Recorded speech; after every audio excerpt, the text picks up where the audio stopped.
Just ಮ್ಯಾರಿಡ್ಗೆ they wanted a guy who looks somebody who is within 25 years of age. ನಾನು ಎಲ್ಲೂ ಕೂಡ ಕಾಂತಾರದಲ್ಲಿ ನಾನು ಇದೀನಿ ಅಂತ ನಾನು ಹೇಳ್ಕೊಂಡೇ ಇರಲಿಲ್ಲ. ಹೇಳ್ತಾರಲ್ಲ ಯೂಶುವಲಿ ಅಲ್ಲಿ ಕರಪ್ಷನ್ ಇದೆಯಂತೆ, ಅಲ್ಲಿ ಪ್ರಾಬ್ಲಮ್ ಇದೆಯಂತೆ, ಇಲ್ಲಿ ಪ್ರಾಬ್ಲಮ್ ಇದೆಯಂತೆ. ಸೊ ಹಂಗೆಲ್ಲ ಇದೆ ಅಂತ ನಾವು ಯಾರು ಅಲ್ಲಿ ಹೋಗದಿದ್ರೆ ನಾವು ಬದುಕೋದಕ್ಕೆ ಆಗಲ್ಲ. ಶೈನ್ ಶೆಟ್ಟಿಗೆ ಹಾರ್ಟ್ ಬ್ರೇಕ್ ಆಗಿರೋದ್ರಿಂದ ಶೈನ್ ಶೆಟ್ಟಿ ಬೇರೆ ಹುಡುಗಿ ಹಾರ್ಟ್ ಬ್ರೇಕ್ ಮಾಡುವಂತ ರಿಸ್ಕ್ ತಗೋತಾ ಇಲ್ಲ. ನಾನು ಬಿಗ್ ಬಾಸ್ ಇಂದ ಹೊರಗಡೆ ಬರ್ಬೇಕಾದ್ರೆ ಪ್ರತಿ ದಿವಸ ಟು ಬಿ ವೆರಿ ಪ್ರಿಸೈಸ್ 27,000 ರೂಪಾಯಿ ಬಿಸ್ನೆಸ್ ಆಗ್ತಾ ಇತ್ತು ಬರೀ ಸಾಯಂಕಾಲ. That day was when I realised fame ನನ್ಗೆ ಇವತ್ತೇ ಸಿಗ್ಲಿ, ಆ ದುಡ್ಡು ನನ್ಗೆ ಇವತ್ತೇ ಸಿಗ್ಲಿ ಅಂತ ನಾನು ಕುತ್ಕೊಳ್ಳಿಲ್ಲ. ಪುಸ್ ಅವ್ರ ಜೊತೆ ಸೈಕಲ್ ಹೋಗಕ್ ಸಿಗುತ್ತೆ, ಸೈಕಲ್ ತಗೋಣ ಫಸ್ಟ್ ಅನ್ನೋ ತರ ಎಲ್ಲ ಪ್ಲಾನ್ ಮಾಡ್ತಾ ಇದ್ವಿ. ಇವತ್ತು ಏನೆಲ್ಲ ಮಾಡ್ತಾ ಇದೀವೋ ಯಾಕೆ ಇಲ್ಲೇ ಮಾಡ್ತಾ ಇದೀವಿ, ಯಾಕೆ ಇದೇ ತರ ಮಾಡ್ತಿದೀವಿ ಅನ್ನೋದಕ್ಕೆ ಅವರೇ ಇನ್ಸ್ಪಿರೇಷನ್. ಇವಾಗ I have to be prepared for the worst to see the best tomorrow ಅಂತ.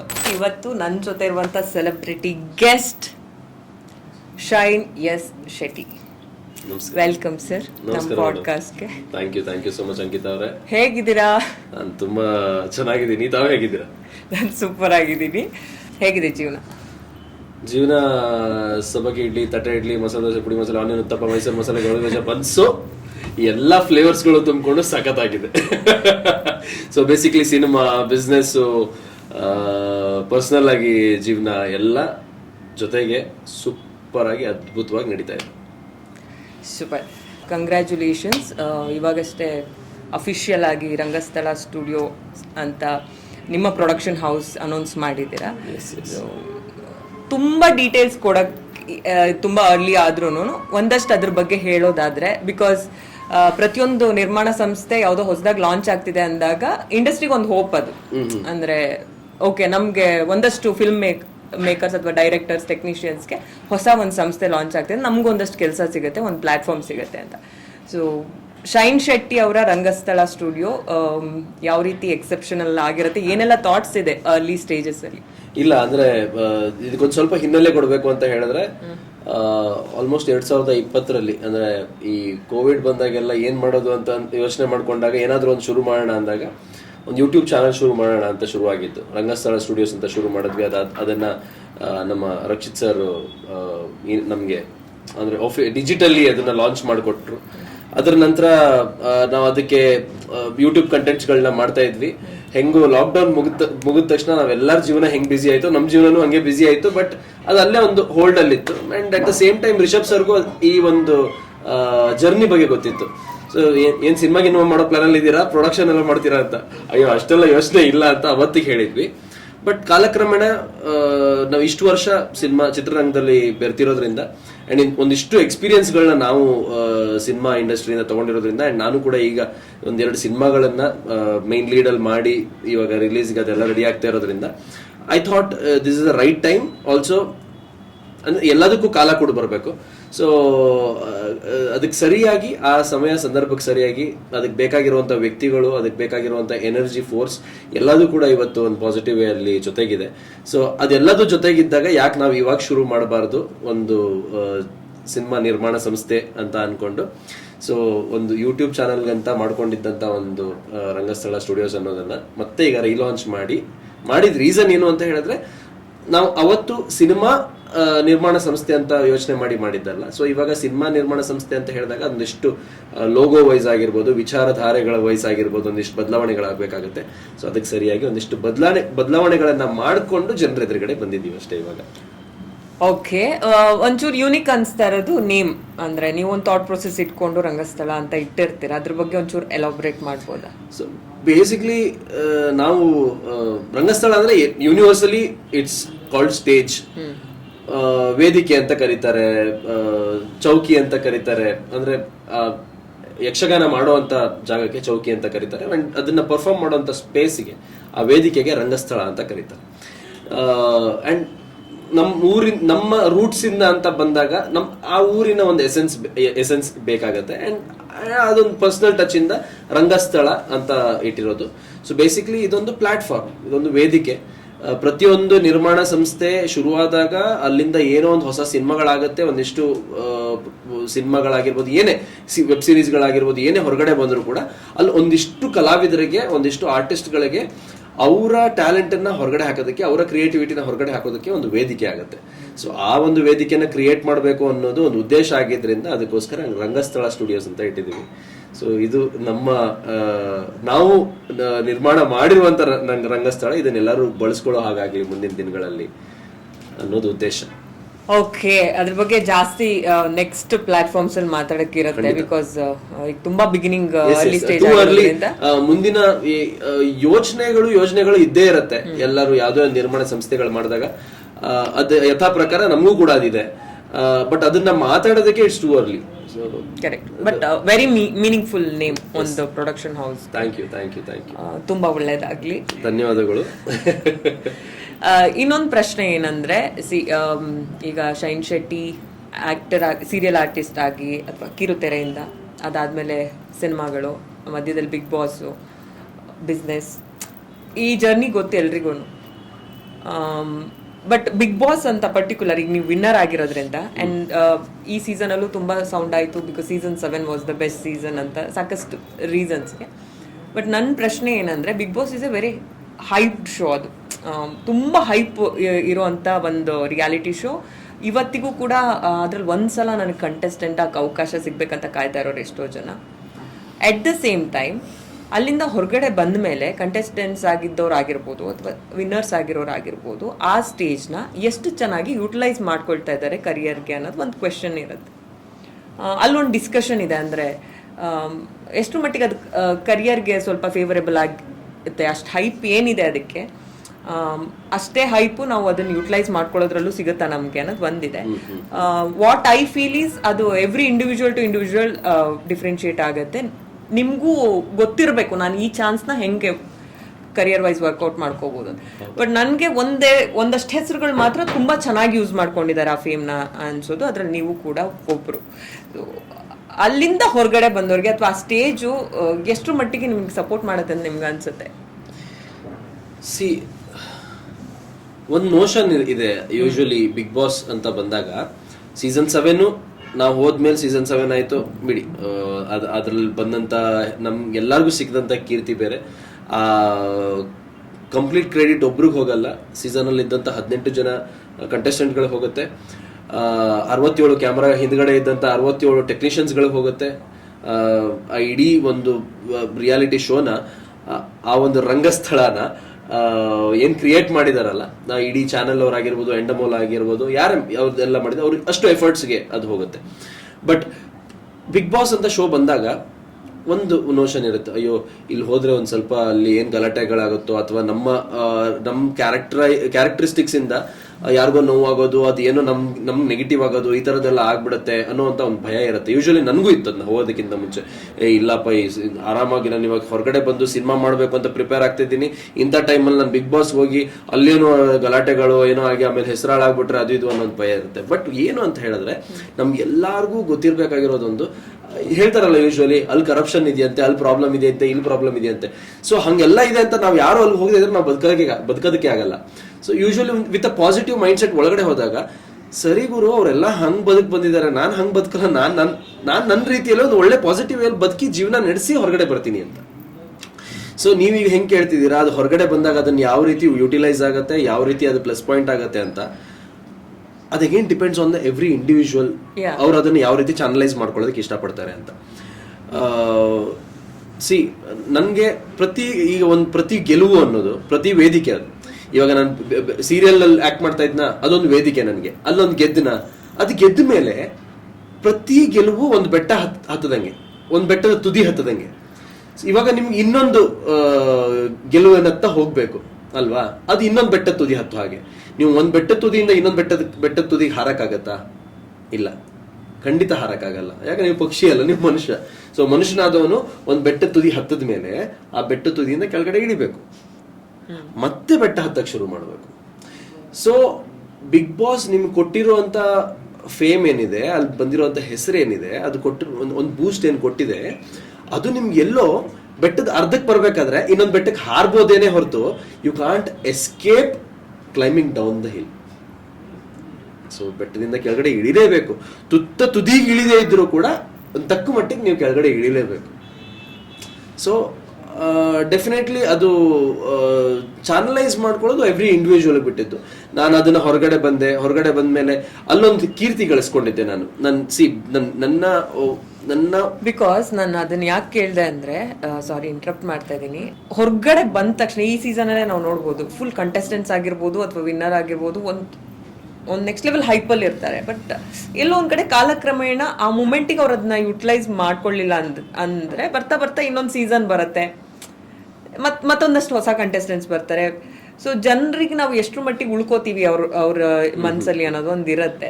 ಸೊ ನೀವು ಹೇಳ್ತಾ ಇದ್ರಿ ಬೆಟ್ಟ ಹತ್ತಿದ್ಮೇಲೆ ಬೆಟ್ಟ ಇಳಿಬೇಕು ಅಂತ, ಬೆಟ್ಟ ಇಳಿದ್ಮೇಲೆ ಹೆಂಗ್ ಯುಟಿಲೈಸ್ ಮಾಡ್ಕೋಬೇಕು ಅನ್ನೋದು ಗೊತ್ತಿರ್ಬೇಕು ಅಂತ. ಕರೆಕ್ಟ್. ಈಗ ಏನಂದ್ರೆ ಇವಾಗ ಬಿಗ್ ಬಾಸ್ ಅಲ್ಲಿ ಇರ್ಬೇಕಾದ್ರೆ ನನ್ನ ಗೆಲುವಿಗೆ ಮುಖ್ಯವಾದಂತ ಒಂದು ಕಾರಣ ನನಗೆ ನಾನ್ ಮಾಡ್ತಿದ್ದಂತ ಹೋಟೆಲ್ ಬಿಸ್ನೆಸ್. ಹೋಟೆಲ್ ಆಮೇಲೆ ಆಗಿದ್ದು ಹೊರಗಡೆ ಬಂದ್ಮೇಲೆ ನಾನ್ ಮಾಡ್ತಿದ್ದಂತ ದೋಸೆ ಕ್ಯಾಂಪ್ ಅಂತ ಕರಿಬಹುದು ಅಥವಾ ಫುಡ್ ಟ್ರಕ್ ಅಂತ ಕರಿಬಹುದು ನೀವು, ಆ ಬಿಸ್ನೆಸ್. ಸೊ ನಾನು ಹೊರಗಡೆ ಬಂದಾಗ ನಾನು ಇದನ್ನ ಹೇಗೆ ಎಲಿವೇಟ್ ಮಾಡ್ಬೋದು, ನನಗೆ ಸಿಕ್ಕಿರುವಂತ ಫೇಮ್ ಅಲ್ಲಿ, ನನಗೆ ಸಿಕ್ಕಿರುವಂತ ಜನಪ್ರಿಯತೆಯಲ್ಲಿ, ನಾನು ಬಿಗ್ ಬಾಸ್ ಒಳಗಡೆ ಹೋಗ್ಬೇಕಾದ್ರೆ ನಾನು ಆನ್ ರೆಗ್ಯುಲರ್ ವೀಕ್ ಡೇ ಅಲ್ಲಿ ಒಂದು 7,000 to 8,000 ರೂಪಾಯಿ ಬಿಸ್ನೆಸ್ ಮಾಡ್ತಾ ಇದ್ದೆ. ಅದು ಬರೀ ಸಾಯಂಕಾಲ ನಾನು ಆಟೋ ಹಾಕಿ. ನಾನು ಬಿಗ್ ಬಾಸ್ ಇಂದ ಹೊರಗಡೆ ಬರ್ಬೇಕಾದ್ರೆ ಪ್ರತಿ ದಿವಸ ಟು ಬಿ ವೆರಿ ಪ್ರಿಸೈಸ್ 27,000 ರೂಪಾಯಿ ಬಿಸ್ನೆಸ್ ಆಗ್ತಾ ಇತ್ತು ಬರೀ ಸಾಯಂಕಾಲ. ಸೊ ಐ ಜಸ್ಟ್ ಫೆಲ್ಟ್, ಅಂದ್ರೆ ನಾನು ಆ ಲೆವೆಲಿಗೆ ಯೋಚನೆ ಮಾಡಿ ಮಾಡಿದಂತ ಬಿಸ್ನೆಸ್ಸೇ ಅಲ್ಲ ಅದು. ನಂಗೆ ಸಿನಿಮಾ ಬರೋ ತನಕ ನಾನು ಹೆಂಗೋ ಬದುಕಬೇಕು ಅಂತ ಶುರು ಮಾಡಿದ್ದು. ಸೊ ಅದನ್ನ ಎಲಿವೇಟ್ ಮಾಡೋದಕ್ಕೆ ನನಗೊಂದು ವೇದಿಕೆ ಸಿಕ್ತು. ಸೊ ಅದಷ್ಟು ಎಲಿವೇಟ್ ಆಗಿದೆ ಅಂತ ಹೇಳಿದಾಗ, ನನ್ನನ್ನ ಅಲ್ಲಿ ತನಕ ಕರ್ಕೊಂಡು ಬಂದಿದೆ ಅಂತ ಹೇಳಿದಾಗ, ಇನ್ನೊಂದು 10 ಹೆಜ್ಜೆ ನಾವು ಜೊತೆಗೆ ನಡೆಯೋಣ. ಇವಾಗ ಈ ಬಿಸ್ನೆಸ್ ಅನ್ನ ನಾನು ಸ್ವಲ್ಪ ಮುಂದೆ ತಗೊಂಡೋದ್ರೆ, ಇದು ಎಷ್ಟೋ ಜನ ಅದರಿಂದ ಜೀವನ ನಡೆಸ್ತಾರೆ. ಈಗ ನನಗೆ ಸಿಕ್ಕಿರುವಂತ ಫೇಮ್ ಅನ್ನ ನಾನು ಯುಟಿಲೈಸ್ ಮಾಡ್ಕೊಂಡು ನನಗೊಂದು ಬಿಸ್ನೆಸ್ ಹುಟ್ಟಿಸ್ದಂಗೂ ಆಗುತ್ತೆ. ಅದ್ರ ಜೊತೆ ಎಷ್ಟೋ ಜನ ಕೆಲಸಗಾರರಿಗೂ ಒಂದು ಉದ್ಯೋಗ ಅವಕಾಶ ಕೊಟ್ಟಂಗಾಗತ್ತೆ. ಒಂದಿಷ್ಟು ಕೊಲಾಬರೇಟಿವ್ ಡಿಸಿಷನ್ಸ್ಗಳು ತಗೊಂಡೆ. ಅಂಡ್ ಬಹುಶಃ ನನಗೆ ಬಿಗ್ ಬಾಸ್ ಒಳಗಡೆ ಹೋಗೋದಕ್ಕಿಂತ ಮುಂಚೆ ಫೇಮ್ ಇಂದ ಹೊರಗಡೆ ಬಂದು ಈ ಸ್ಟ್ರೀಟ್ ವೆಂಡರ್ ಜರ್ನಿಯಲ್ಲಿ ನಾನು ತೊಡಗಿಸ್ಕೊಂಡಿದ್ರಿಂದ I somewhere new balance of life, of fame, money, everything. ನಾನು ದುಡ್ಡು ಬಂದಾಗ ಹಿಂಗ್ ಹಾರ್ಬಿಟ್ರೆ ಟಪ್ಪಂತ ಬಿದ್ಬಿಟ್ರೆ ನೋವಾಗ್ಬಿಡುತ್ತೆ ಗುರು, ಬೇಡ, ಒಂದು ಬ್ಯಾಲೆನ್ಸ್ಡ್ ಆಗಿರೋಣ. ಈವನ್ ಬಿಗ್ ಬಾಸ್ ಇಂದ ಹೊರಗಡೆ ಬಂದಾಗ್ಲೂ ಕೂಡ ಅದೆಲ್ಲೋ ತಲೆಗೆ ಹತ್ತು ಬಿಡುತ್ತೆ, ಅದು ಗೊತ್ತಿಲ್ಲ ನನಗೆ ಅದು ಹೆಂಗ್ ಹತ್ತೋದು ಅಂತ. ನಾ ಹತ್ತಿಸ್ಕೊಳಕ್ ಬಿಟ್ಟಿಲ್ಲ. ಸೊ ಬ್ಯಾಲೆನ್ಸ್ಡ್ ಅಲ್ಲಿ ಇರ್ತಾ ಇದ್ದೆ.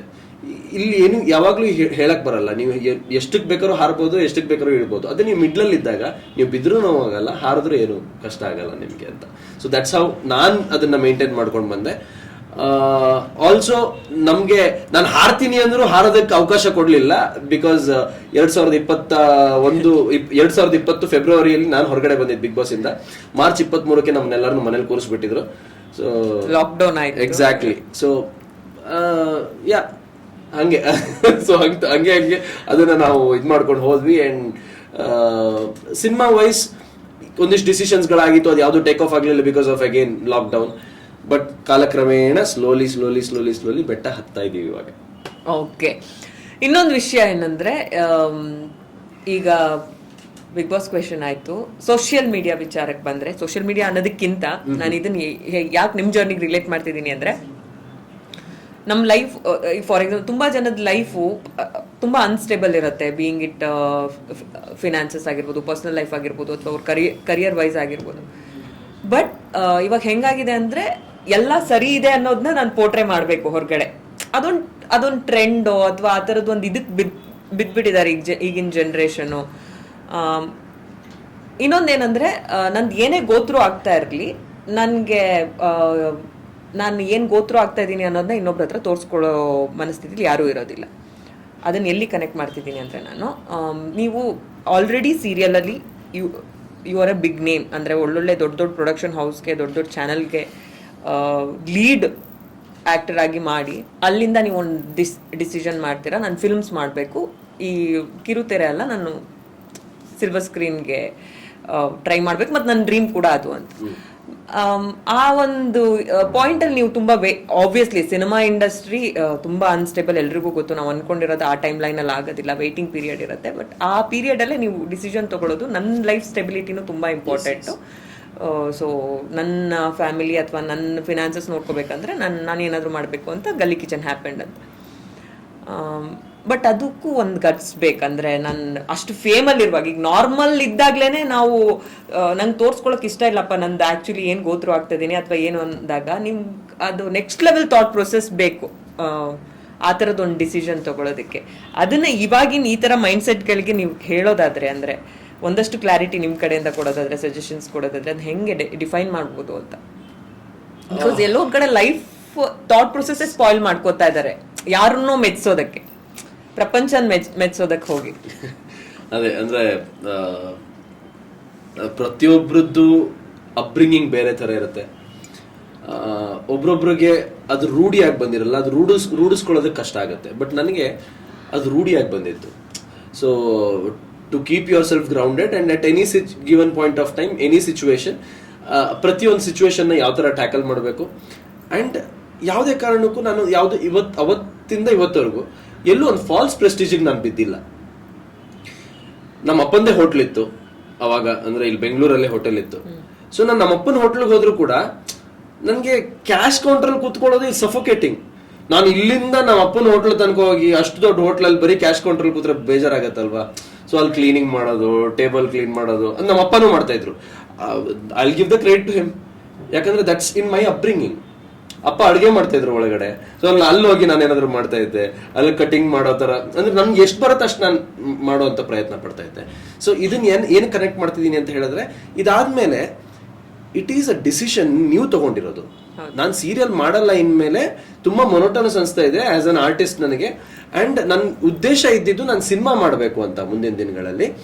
ಅಂಡ್ ಇವತ್ತು ನಾನು ಆ ಡಿಸಿಷನ್ ತಗೊಂಡು ಹೊರಗಡೆ ಬಂದ್ರು ಒಂದು ರಿಸ್ಕ್ ಅಲ್ಲಿ ಇರ್ತೀನಿ. 2 ವರ್ಷ ಬಿಟ್ಟು ನಾನು ಈ ಡಿಸಿಷನ್ ತಗೊಂಡ್ರು ಅದೇ ರಿಸ್ಕ್ ಅಲ್ಲಿ ಇರ್ತೀನಿ.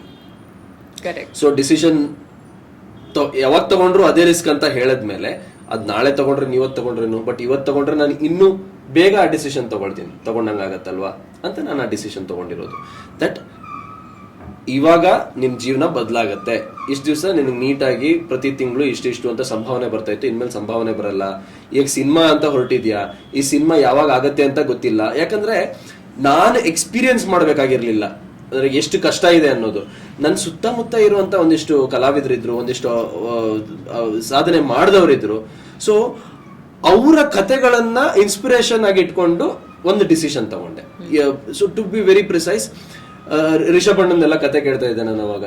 ಸೊ ಸುಮ್ನೆ ಇದೇ ತರ ನಾನು ಒಂದ್ ದಿವಸ ಕುತ್ಕೊಂಡು ಯಾವ್ದೋ ಒಂದು ಚಾನಲ್ಗೆ ರಿಷಬ್ ಅಣ್ಣನ್ ಇಂಟರ್ವ್ಯೂ ಮಾಡ್ತಿರ್ಬೇಕಾದ್ರೆ, ಸೊ ಅವ್ರ ಹತ್ರ ಎಲ್ಲ ಕೇಳ್ತಾ ಇದ್ದೆ ಅವ್ರ ಲೈಫ್ ಎಕ್ಸ್ಪೀರಿಯನ್ಸ್ ಏನಂತ ಕೇಳಿದಾಗ, ನಾನು ಇಷ್ಟು ವರ್ಷ ನೀರ್ ಕ್ಯಾನ್ ಹಾಕೋದ್ರಿಂದ ಹಿಡಿದು ಕನ್ಸ್ಟ್ರಕ್ಷನ್ ಮಾಡೋದ್ರಿಂದ ಹಿಡಿದು, then how he came to direction, how he became an actor, ಈ ಒಂದು ಹೋಲ್ ಪ್ರೊಸೆಸ್ ಆಫ್ ಜರ್ನಿ ಇದೆಯಲ್ಲ. ಅವಾಗ ನಿಮ್ಗೆ ಏಜ್ ಎಷ್ಟು ಅಂತ ಕೇಳಿದೆ. ಸೊ ಅವ್ರು ಅವಾಗ 34, 35 ಅಂತ ಹೇಳಿದಾಗ, ಓ ನನ್ಗೆ ಹಂಗಾರೆ ಇನ್ನೂ 29, ಇನ್ನೂ 5 ವರ್ಷ ಇದೆ ಬಿಡಿ ಅಂತ. ಸೊ ನಾನು ಆ ಫೇಮ್ ನನ್ಗೆ ಇವತ್ತೇ ಸಿಗ್ಲಿ, ಆ ದುಡ್ಡು ನನ್ಗೆ ಇವತ್ತೇ ಸಿಗ್ಲಿ ಅಂತ ನಾನು ಕುತ್ಕೊಳ್ಳಿಲ್ಲ. ಇವಾಗ I have to be prepared for the worst to see the best tomorrow ಅಂತ. So I was prepared. ನನಗೆ ಗೊತ್ತಿತ್ತು ಇಲ್ಲಿ ಸೀರಿಯಲ್ ಬಿಟ್ಟಾಗ ನನ್ಗೆ ಕಷ್ಟ ಬರುತ್ತೆ, ದುಡ್ಡಿರಲ್ಲ, ಎಲ್ಲದೂ ಕೂಡ ಪ್ರತಿ ಹಂತನೂ ನಾನು ಅನಲೈಸ್ ಮಾಡಿದ್ದೆ. But at a point where ಸಾಲಗಳೇ ಜಾಸ್ತಿ ಆಗಿ ನಾಳೆನ ತಿಂಡಿ ಊಟಕ್ಕೆ ಏನ್ ಕಷ್ಟ ಆಗ್ತಾ ಇದೆ, ಅದಕ್ಕೆ ಏನ್ ವ್ಯವಸ್ಥೆ ಮಾಡ್ಬೇಕು ಅಂತ ಬಂದಾಗ ಅಲ್ಲೊಂದು ಡಿಸಿಷನ್ ತಗೊಂಡಿದ್ದು, ಈ ತರದೊಂದು ಮಾಡೋಣ. ಪ್ರತಿಯೊಬ್ರು ಕನ್ಸ್ಕೊಳ್ತೀವಿ ಅಂಕಿತ ಅವ್ರೆ, ನೀವು ಕನ್ಸ್ಕೊಳ್ತೀರಾ, ನಾನು ಕನ್ಸ್ಕೊಳ್ತೀನಿ, ನಮ್ಮ ಅಪ್ಪನೂ ಕನ್ಸ್ಕೊಂಡಿರ್ತಾರೆ. ಬಟ್ ಎಷ್ಟು ಜನ ಅವರವರ ಕನ್ಸುಗಳನ್ನ ಸಾಕಾರಗೊಳಿಸ್ಕೊಳ್ಳೋದಕ್ಕಾಗತ್ತೆ? The percentage is very less. But at the same time ನಮ್ಮ ಕನ್ಸನ್ನ ರೀಚ್ ಆಗೋ ಜರ್ನಿಯಲ್ಲಿ ನಮ್ ಜೀವನ ನಿಲ್ಬಾರದು. ನಾನ್ ಜೀವಂತವಾಗಿದ್ರೆ, ನನ್ನ ಜೀವನ ನಡೆಸ್ತಾ ಇದ್ರೆ ತಾನೇ ನಾನು ಕನ್ಸ್ ತನಕ ಹೋಗೋದಕ್ಕೆ ಸಾಧ್ಯ. This was my motive. That is the whole point. Exactly. Because especially ಈ ಫೀಲ್ಡ್ ಅಲ್ಲಿ ನಿಮ್ ಲೈಫ್ ಸ್ಟೆಬಿಲಿಟಿ ತುಂಬಾ, ಈ passion okay, dream okay, but ಇಲ್ಲಿ ನೀವು ಅರ್ಲಿ ಸ್ಟೇಜ್ ಅಲ್ಲೇ ಒಂದು ಅರ್ನಿಂಗ್ ಎಕ್ಸ್ಪೆಕ್ಟ್ ಮಾಡಕ್ ಆಗಲ್ಲ. ತುಂಬಾ ಜನ ಈಗ ಒಂದಷ್ಟು ಕನ್ಸಿಟ್ಕೊಂಡು ಸ್ಯಾಂಡಲ್ವುಡ್ಗೆ ಎಂಟ್ರಿ ಆಗೋರು ಅಥವಾ ಫಿಲ್ಮ್ ಇಂಡಸ್ಟ್ರಿಗೆ ಎಂಟ್ರಿ ಆಗೋರು ಇದ್ದಾರೆ. ಬಟ್ ನಿಮ್ಮ ಹತ್ರ ನಾನು ಈ ಪ್ರಶ್ನೆ ಕೇಳಿದ್ದೆ ಅದಕ್ಕೆ, ಅವ್ರಿಗೆಲ್ಲ ಒಂದ್ ಮೆಸೇಜ್ ಹೋಗ್ಲಿ ಅಂತ. ಅಂದ್ರೆ ನಮ್ ಲೈಫ್ ಸ್ಟೇಬಲ್ ಆಗಿದ್ರೆ ಇಲ್ಲೇನಾದ್ರೂ ನಾವು ಕಾನ್ಸಂಟ್ರೇಟ್ ಮಾಡಬೇಕು. ಸೊ ದಟ್ಸ್ ಅದಕ್ಕೆ ನಾನು ಹೇಳಿದ್ದು, ಕನ್ಸ್ ಕಾಣಿ, ಕನ್ಸನ್ನ ರೀಚ್ ಆಗಿ, ಬಟ್ ಕನ್ಸನ್ನ ರೀಚ್ ಆಗೋ ಜರ್ನಿಯಲ್ಲಿ ಜೀವನ ಬದುಕೋದನ್ನ ಮರಿಬೇಡಿ ಅಂತ. ಜೀವನಕ್ಕೊಂದು ಆಧಾರ ಆಗ್ಬೇಕು. ಅದು ನಿಮ್ ಸಿನಿಮಾ ಜರ್ನಿನೇ ಆಗಿರ್ಬೋದು. ಅಲ್ಲಿಂದ ಏನಾದ್ರು ಬರ್ತಾ ಇದ್ರೆ ಓಕೆ, ಅಲ್ಲಿಂದ ಏನೂ ಬರ್ತಾ ಇಲ್ವಾ, ನನ್ಗೆ 2 ವರ್ಷ ವೆಯ್ಟ್ ಮಾಡ್ಬೇಕಾಗ್ತಿದೆ ಒಂದು ಪ್ರಾಜೆಕ್ಟ್. ಯಾವ್ದೊಂದು ದೊಡ್ಡ ಪ್ರೊಡಕ್ಷನ್ ಹೌಸ್ ನನ್ಗೊಂದು ಅವಕಾಶ ಕೊಟ್ಟಿದೆ, ನಾಳೆ ನಾನು ಸಿನಿಮಾ ಮಾಡ್ತೀನಿ, ನಿಂದು ನಾನು ಪ್ರೊಡ್ಯೂಸ್ ಮಾಡ್ತೀನಿ, ಬಟ್ ಟೈಮ್ ನೀವು ಕೇಳಕ್ಕಾಗತ್ತ ಅವ್ರ ಹತ್ರ? ಇಲ್ಲ. So you will have to wait. ಎಲ್ಲಿ ತನಕ, ಎಷ್ಟು ವರ್ಷ, ಅದು ನಿಮ್ಗೆ ಗೊತ್ತಿಲ್ಲ. ಅಲ್ಲಿ ತನಕ ನಾನು ಹೆಂಗೆ ಬದುಕಲಿ, ಅದಕ್ಕೊಂದು ದಾರಿ ಮಾಡ್ಕೋಬೇಕು. ಸೊ ಪ್ರತಿಯೊಬ್ಬರಿಗೂ ಒಂದೊಂದು ದಾರಿ ಇರುತ್ತೆ, ಆ ಥರ ದಾರಿಗಳು. ಇದು you have to just find out what it is. Okay, inspiring ಅನ್ನುವಂಥ ಪದ ಯಾಕೆ ಯೂಸ್ ಮಾಡ್ತಿದ್ದೀನಿ ಅಂದರೆ ಆ ವಿಷಯಕ್ಕೂ ಹೌದು. Because you took a decision, very right decision. ಅಂದರೆ ಒಂದು ಭ್ರಮೇಲಿ ಬದುಕೋದಲ್ಲ, ನಮ್ಮ ಲೈಫ್ ಅದು reality, create your own reality ಅನ್ನೋದು ಒಂದು ಲೈನ್ ಇದೆ. ಒಂದು ಇನ್ನೊಂದೇನಂದರೆ ಸುಮ್ಮನೆ ನಾನು ಹೀರೋ ಆಗಬೇಕು ಅಥವಾ ಲೀಡ್ ಆ್ಯಕ್ಟರ್ ಆಗಬೇಕು ಅಥವಾ ಏನೋ ಸಿನಿಮಾ ಇಂಡಸ್ಟ್ರಿಲಿ ಒಂದು ಸ್ಟಾರ್ ಆಗಬೇಕು ಅಂತ ಡ್ರೀಮ್ ಮಾಡೋದು ಬೇರೆ, ಆ ಡ್ರೀಮ್ ಟುವರ್ಡ್ಸ್ ವರ್ಕ್ ಮಾಡೋದು ಬೇರೆ. ಲಾಸ್ಟ್ 1 year ಇಂದ ಅಂತೂ ನಮಗೆ ಒಂದು ದೂರದಿಂದ ನಿಂತ್ಕೊಂಡು ನೋಡೋರ್ಗು, ಬೀಂಗ್ ಎ ಜರ್ನಲಿಸ್ಟ್ ನಾನು ನೋಡಿದಾಗ್ಲೂ ನಂಗೆ ಆ ಅಬ್ಸರ್ವೇಷನಲ್ಲಿ ಒಂದಷ್ಟು ವಿಷಯಗಳು ಸಿಕ್ಕಿದ್ದು ಹೌದು. ಫಾರ್ ಎಕ್ಸಾಂಪಲ್, ಈಗ ರೀಸೆಂಟಾಗಿ ನಿಮ್ದು ಬಾಡಿ ಟ್ರಾನ್ಸ್ಫಾರ್ಮೇಷನ್ ಆಗಿರ್ಬೋದು, ಅಥವಾ ಈಗಷ್ಟೇ ಪ್ರೊಡಕ್ಷನ್ ಹೌಸ್ ವಿಷಯ ಆಗಿರ್ಬೋದು, just married happened, first lead ಆಗಿ, ಫುಲ್ ಫ್ಲೆಡ್ ಲೀಡ್ ಆಗಿ ಫಸ್ಟ್ ಸಿನಿಮಾ. ಈ ವರ್ಷ ಅಂತೂ 2023-24 ತಗೊಂಡ್ರೆ ತುಂಬ ಪ್ರೋಸೆಸ್ ಆಗ್ತಾ ಇದೆ ಆ ಜರ್ನಿಲಿ. ಸೊ ಫಸ್ಟ್ 1ರಿಂದ ಬರೋಣ. ಈ body transformation almost it took 1 year ಅಥವಾ 11 months. ಎಲ್ಲ ಬಿಗ್ ಬಾಸ್ ಶೈನ್ ಶೆಟ್ಟಿ ನೋಡಿರ್ತೀವಿ ನಾವು, ನಮ್ಗೊಂದು ಇಮೇಜ್ ಇರುತ್ತೆ ಶೈನ್ ಅಂದ್ರೆ ಹಿಂಗೆ ಅಂತ. ಸಡನ್ ಆಗಿ ಅದು ತುಂಬಾ ಒಂದು ಡೆಡಿಕೇಶನ್ ಬೇಕು, ಸುಮ್ಮನೆ ಮಾತಲ್ಲ. ಫುಡ್ ಡಯಟ್ ಎಲ್ಲ ಆ ಲೆವೆಲಿಗೆ ಫಾಲೋ ಮಾಡೋದು, ಅಥವಾ ತುಂಬಾ ನೀವು ಕಾಂಪ್ರಮೈಸಸ್ ಮಾಡ್ಕೋಬೇಕಾಗತ್ತೆ ಲೈಫ್ ಸ್ಟೈಲಲ್ಲಿ.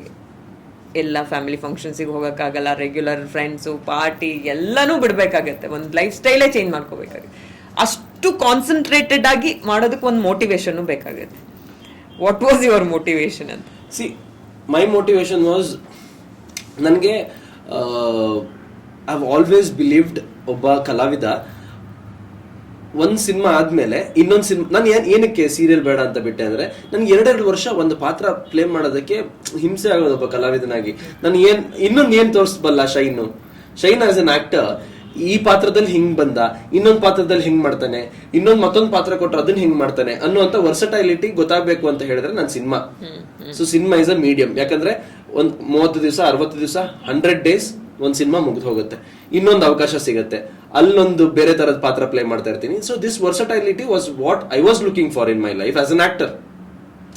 ಬಿ ಇಟ್ ನಾನು ಮೈನ್ ಲೀಡ್ ಮಾಡ್ತೀನ, ಕ್ಯಾರೆಕ್ಟರ್ ಮಾಡ್ತೀನ, ಗೆಸ್ಟ್ ಅಪಿಯರೆನ್ಸ್ ಮಾಡ್ತೀನ, ಅದನ್ನ ನಾನು ಕನ್ಸಿಡರ್ ಮಾಡಲಿಲ್ಲ. ಯಾಕಂದ್ರೆ ನನಗೂ ಕೂಡ ಒಬ್ಬ ಕಲಾವಿದನಾಗಿ ನಾನು ಹೆಂಗ್ ಪ್ಲೇ ಮಾಡಬಲ್ಲೆ, ನನಗೊಂದು ಅವಕಾಶ ಕೊಟ್ಟಾಗ ಚಿಕ್ಕದಾಗ್ಲಿ ದೊಡ್ಡದಾಗ್ಲಿ ಯಾವ ತರ ಪ್ಲೇ ಮಾಡಬಲ್ಲೆ ಅನ್ನೋದು ಒಂದು ಉದ್ದೇಶ ಆಯ್ತು ನನಗೆ. ಸೊ ಕ್ಯಾರೆಕ್ಟರ್ ವೈಸ್ ನನಗೆ ಒಂದಿಷ್ಟು ಎಕ್ಸ್ಪೆರಿಮೆಂಟ್ಗಳು ಮಾಡಿದ್ದೆ, ಬಟ್ ಬಾಡಿ ಟ್ರಾನ್ಸ್ಫಾರ್ಮೇಶನ್ ವೈಸ್ ಒಂದು ಟ್ರೈ ಮಾಡೋಣ. ಇನ್ನೂ ತುಂಬಾ ಇದೆ. ಒಬ್ಬ ಕಲಾವಿದನಾಗಿ ನನಗೆ ಬರೀ ಬಾಡಿ ಟ್ರಾನ್ಸ್ಫಾರ್ಮೇಶನ್ ಮಾತ್ರ ಅಲ್ಲ, ಇನ್ನೂ ಬಹಳಷ್ಟು ವಿಚಾರ ನಾನು ಎಕ್ಸ್ಪ್ಲೋರ್ ಮಾಡೋದಿದೆ. ಬಟ್ ಅಟ್ ಅ ಟೈಮ್ ಮಾಡಕ್ ಹೋದ್ರೆ it will become an accident ಅವಾಗ. ಸೊ ಇದನ್ನ ನಾನು ಕಲ್ತಿರೋದು, ಈ ಬಾಡಿ ಟ್ರಾನ್ಸ್ಫಾರ್ಮೇಶನ್ ಜರ್ನಿಯಲ್ಲೇ ಕಲ್ತಿರೋದು. ನಾನು ಬೆಳಿಗ್ಗೆ ಜಿಮ್ಗೆ ಬೆಳಿಗ್ಗೆ ಹಾರ್ಸ್ ರೈಡಿಂಗ್ ಹೋಗ್ತಾ ಇದ್ದೆ, ಸಾಯಂಕಾಲ ಜಿಮ್ಗೆ ಹೋಗ್ತಾ ಇದ್ದೆ. ಆಫ್ಟರ್ 13 classes ಒಂದ್ ದಿವಸ ಆ ಹಾರ್ಸ್ ರೈಡಿಂಗ್ ಕ್ಲಾಸ್ ಪಕ್ಕದಲ್ಲಿ ಒಂದು ಕ್ರಷರ್ ಜೋರಾಗಿ ಸೌಂಡ್ ಆಗುತ್ತೆ, ಕುದುರೆ ಜೊತೆ ನಾನು ಬಿದ್ದೋಗ್ಬಿಡ್ತೀನಿ. ಚಿಕ್ಕ ಇಂಜುರಿ ಆಗುತ್ತೆ. Where my transformation journey takes a back seat of 1 month. ಒಂದು 30 ದಿವಸಗಳು ನಾನು ರೆಸ್ಟ್ ತಗೊಳ್ಬೇಕಾಗತ್ತೆ. ನಾನು ಹೆವಿ ವರ್ಕೌಟ್ ಮಾಡ್ತಿದ್ದೆ, ಆದ್ರೂ ವರ್ಕೌಟ್ ಬಿಟ್ಟಿರ್ಲಿಲ್ಲ. ವೇಟ್ಸ್ ಅಂದ್ರೆ ನಾನು ಎಲ್ಲಿ ಏಟ್ ಆಗಿತ್ತೋ ಅಲ್ಲಿಗೆ ನೋವು ಆಗದೆ ಇರೋ ತರ, ಅದಕ್ಕೆ ಡಿಸ್ಟರ್ಬ್ ಆಗದೆ ಇರೋ ತರ ವರ್ಕೌಟ್ ಮಾಡ್ತಾ ಇದ್ದೆ. ಬಟ್ ಅಲ್ಲೂ ಕೂಡ ಪ್ರೊಸೆಸ್ ಆಯ್ತಲ್ಲ. ಸೊ ಇದೆಲ್ಲದನ್ನು ಒಟ್ಟು ಮಾಡ್ಕೊಂಡ್ರೆ ರಗಳೆ ಆಗುತ್ತೆ. 1 by 1 ಎಕ್ಸ್ಪ್ಲೋರ್ ಮಾಡೋಣ ಅಂತ. ಇನ್ನು ಬೇರೆದಿದೆ, ಅದು ಮಾಡಿದಾಗ ಹೇಳ್ಕೊಂಡ್ರೆ ಚಂದ. ಬಾಡಿ ಟ್ರಾನ್ಸ್ಫಾರ್ಮೇಶನ್ ಒಂದಾಯ್ತು. ಆಸ್ ಅನ್ ಆರ್ಟಿಸ್ಟ್ ಹಲವಾರು ಕಲೆಗಳಿದೆ where you have to train yourself ಅಂತ. ಸೊ ಅದನ್ನೆಲ್ಲ ಮಾಡಬೇಕು ಅನ್ನೋ ಆಸೆ ಇದೆ.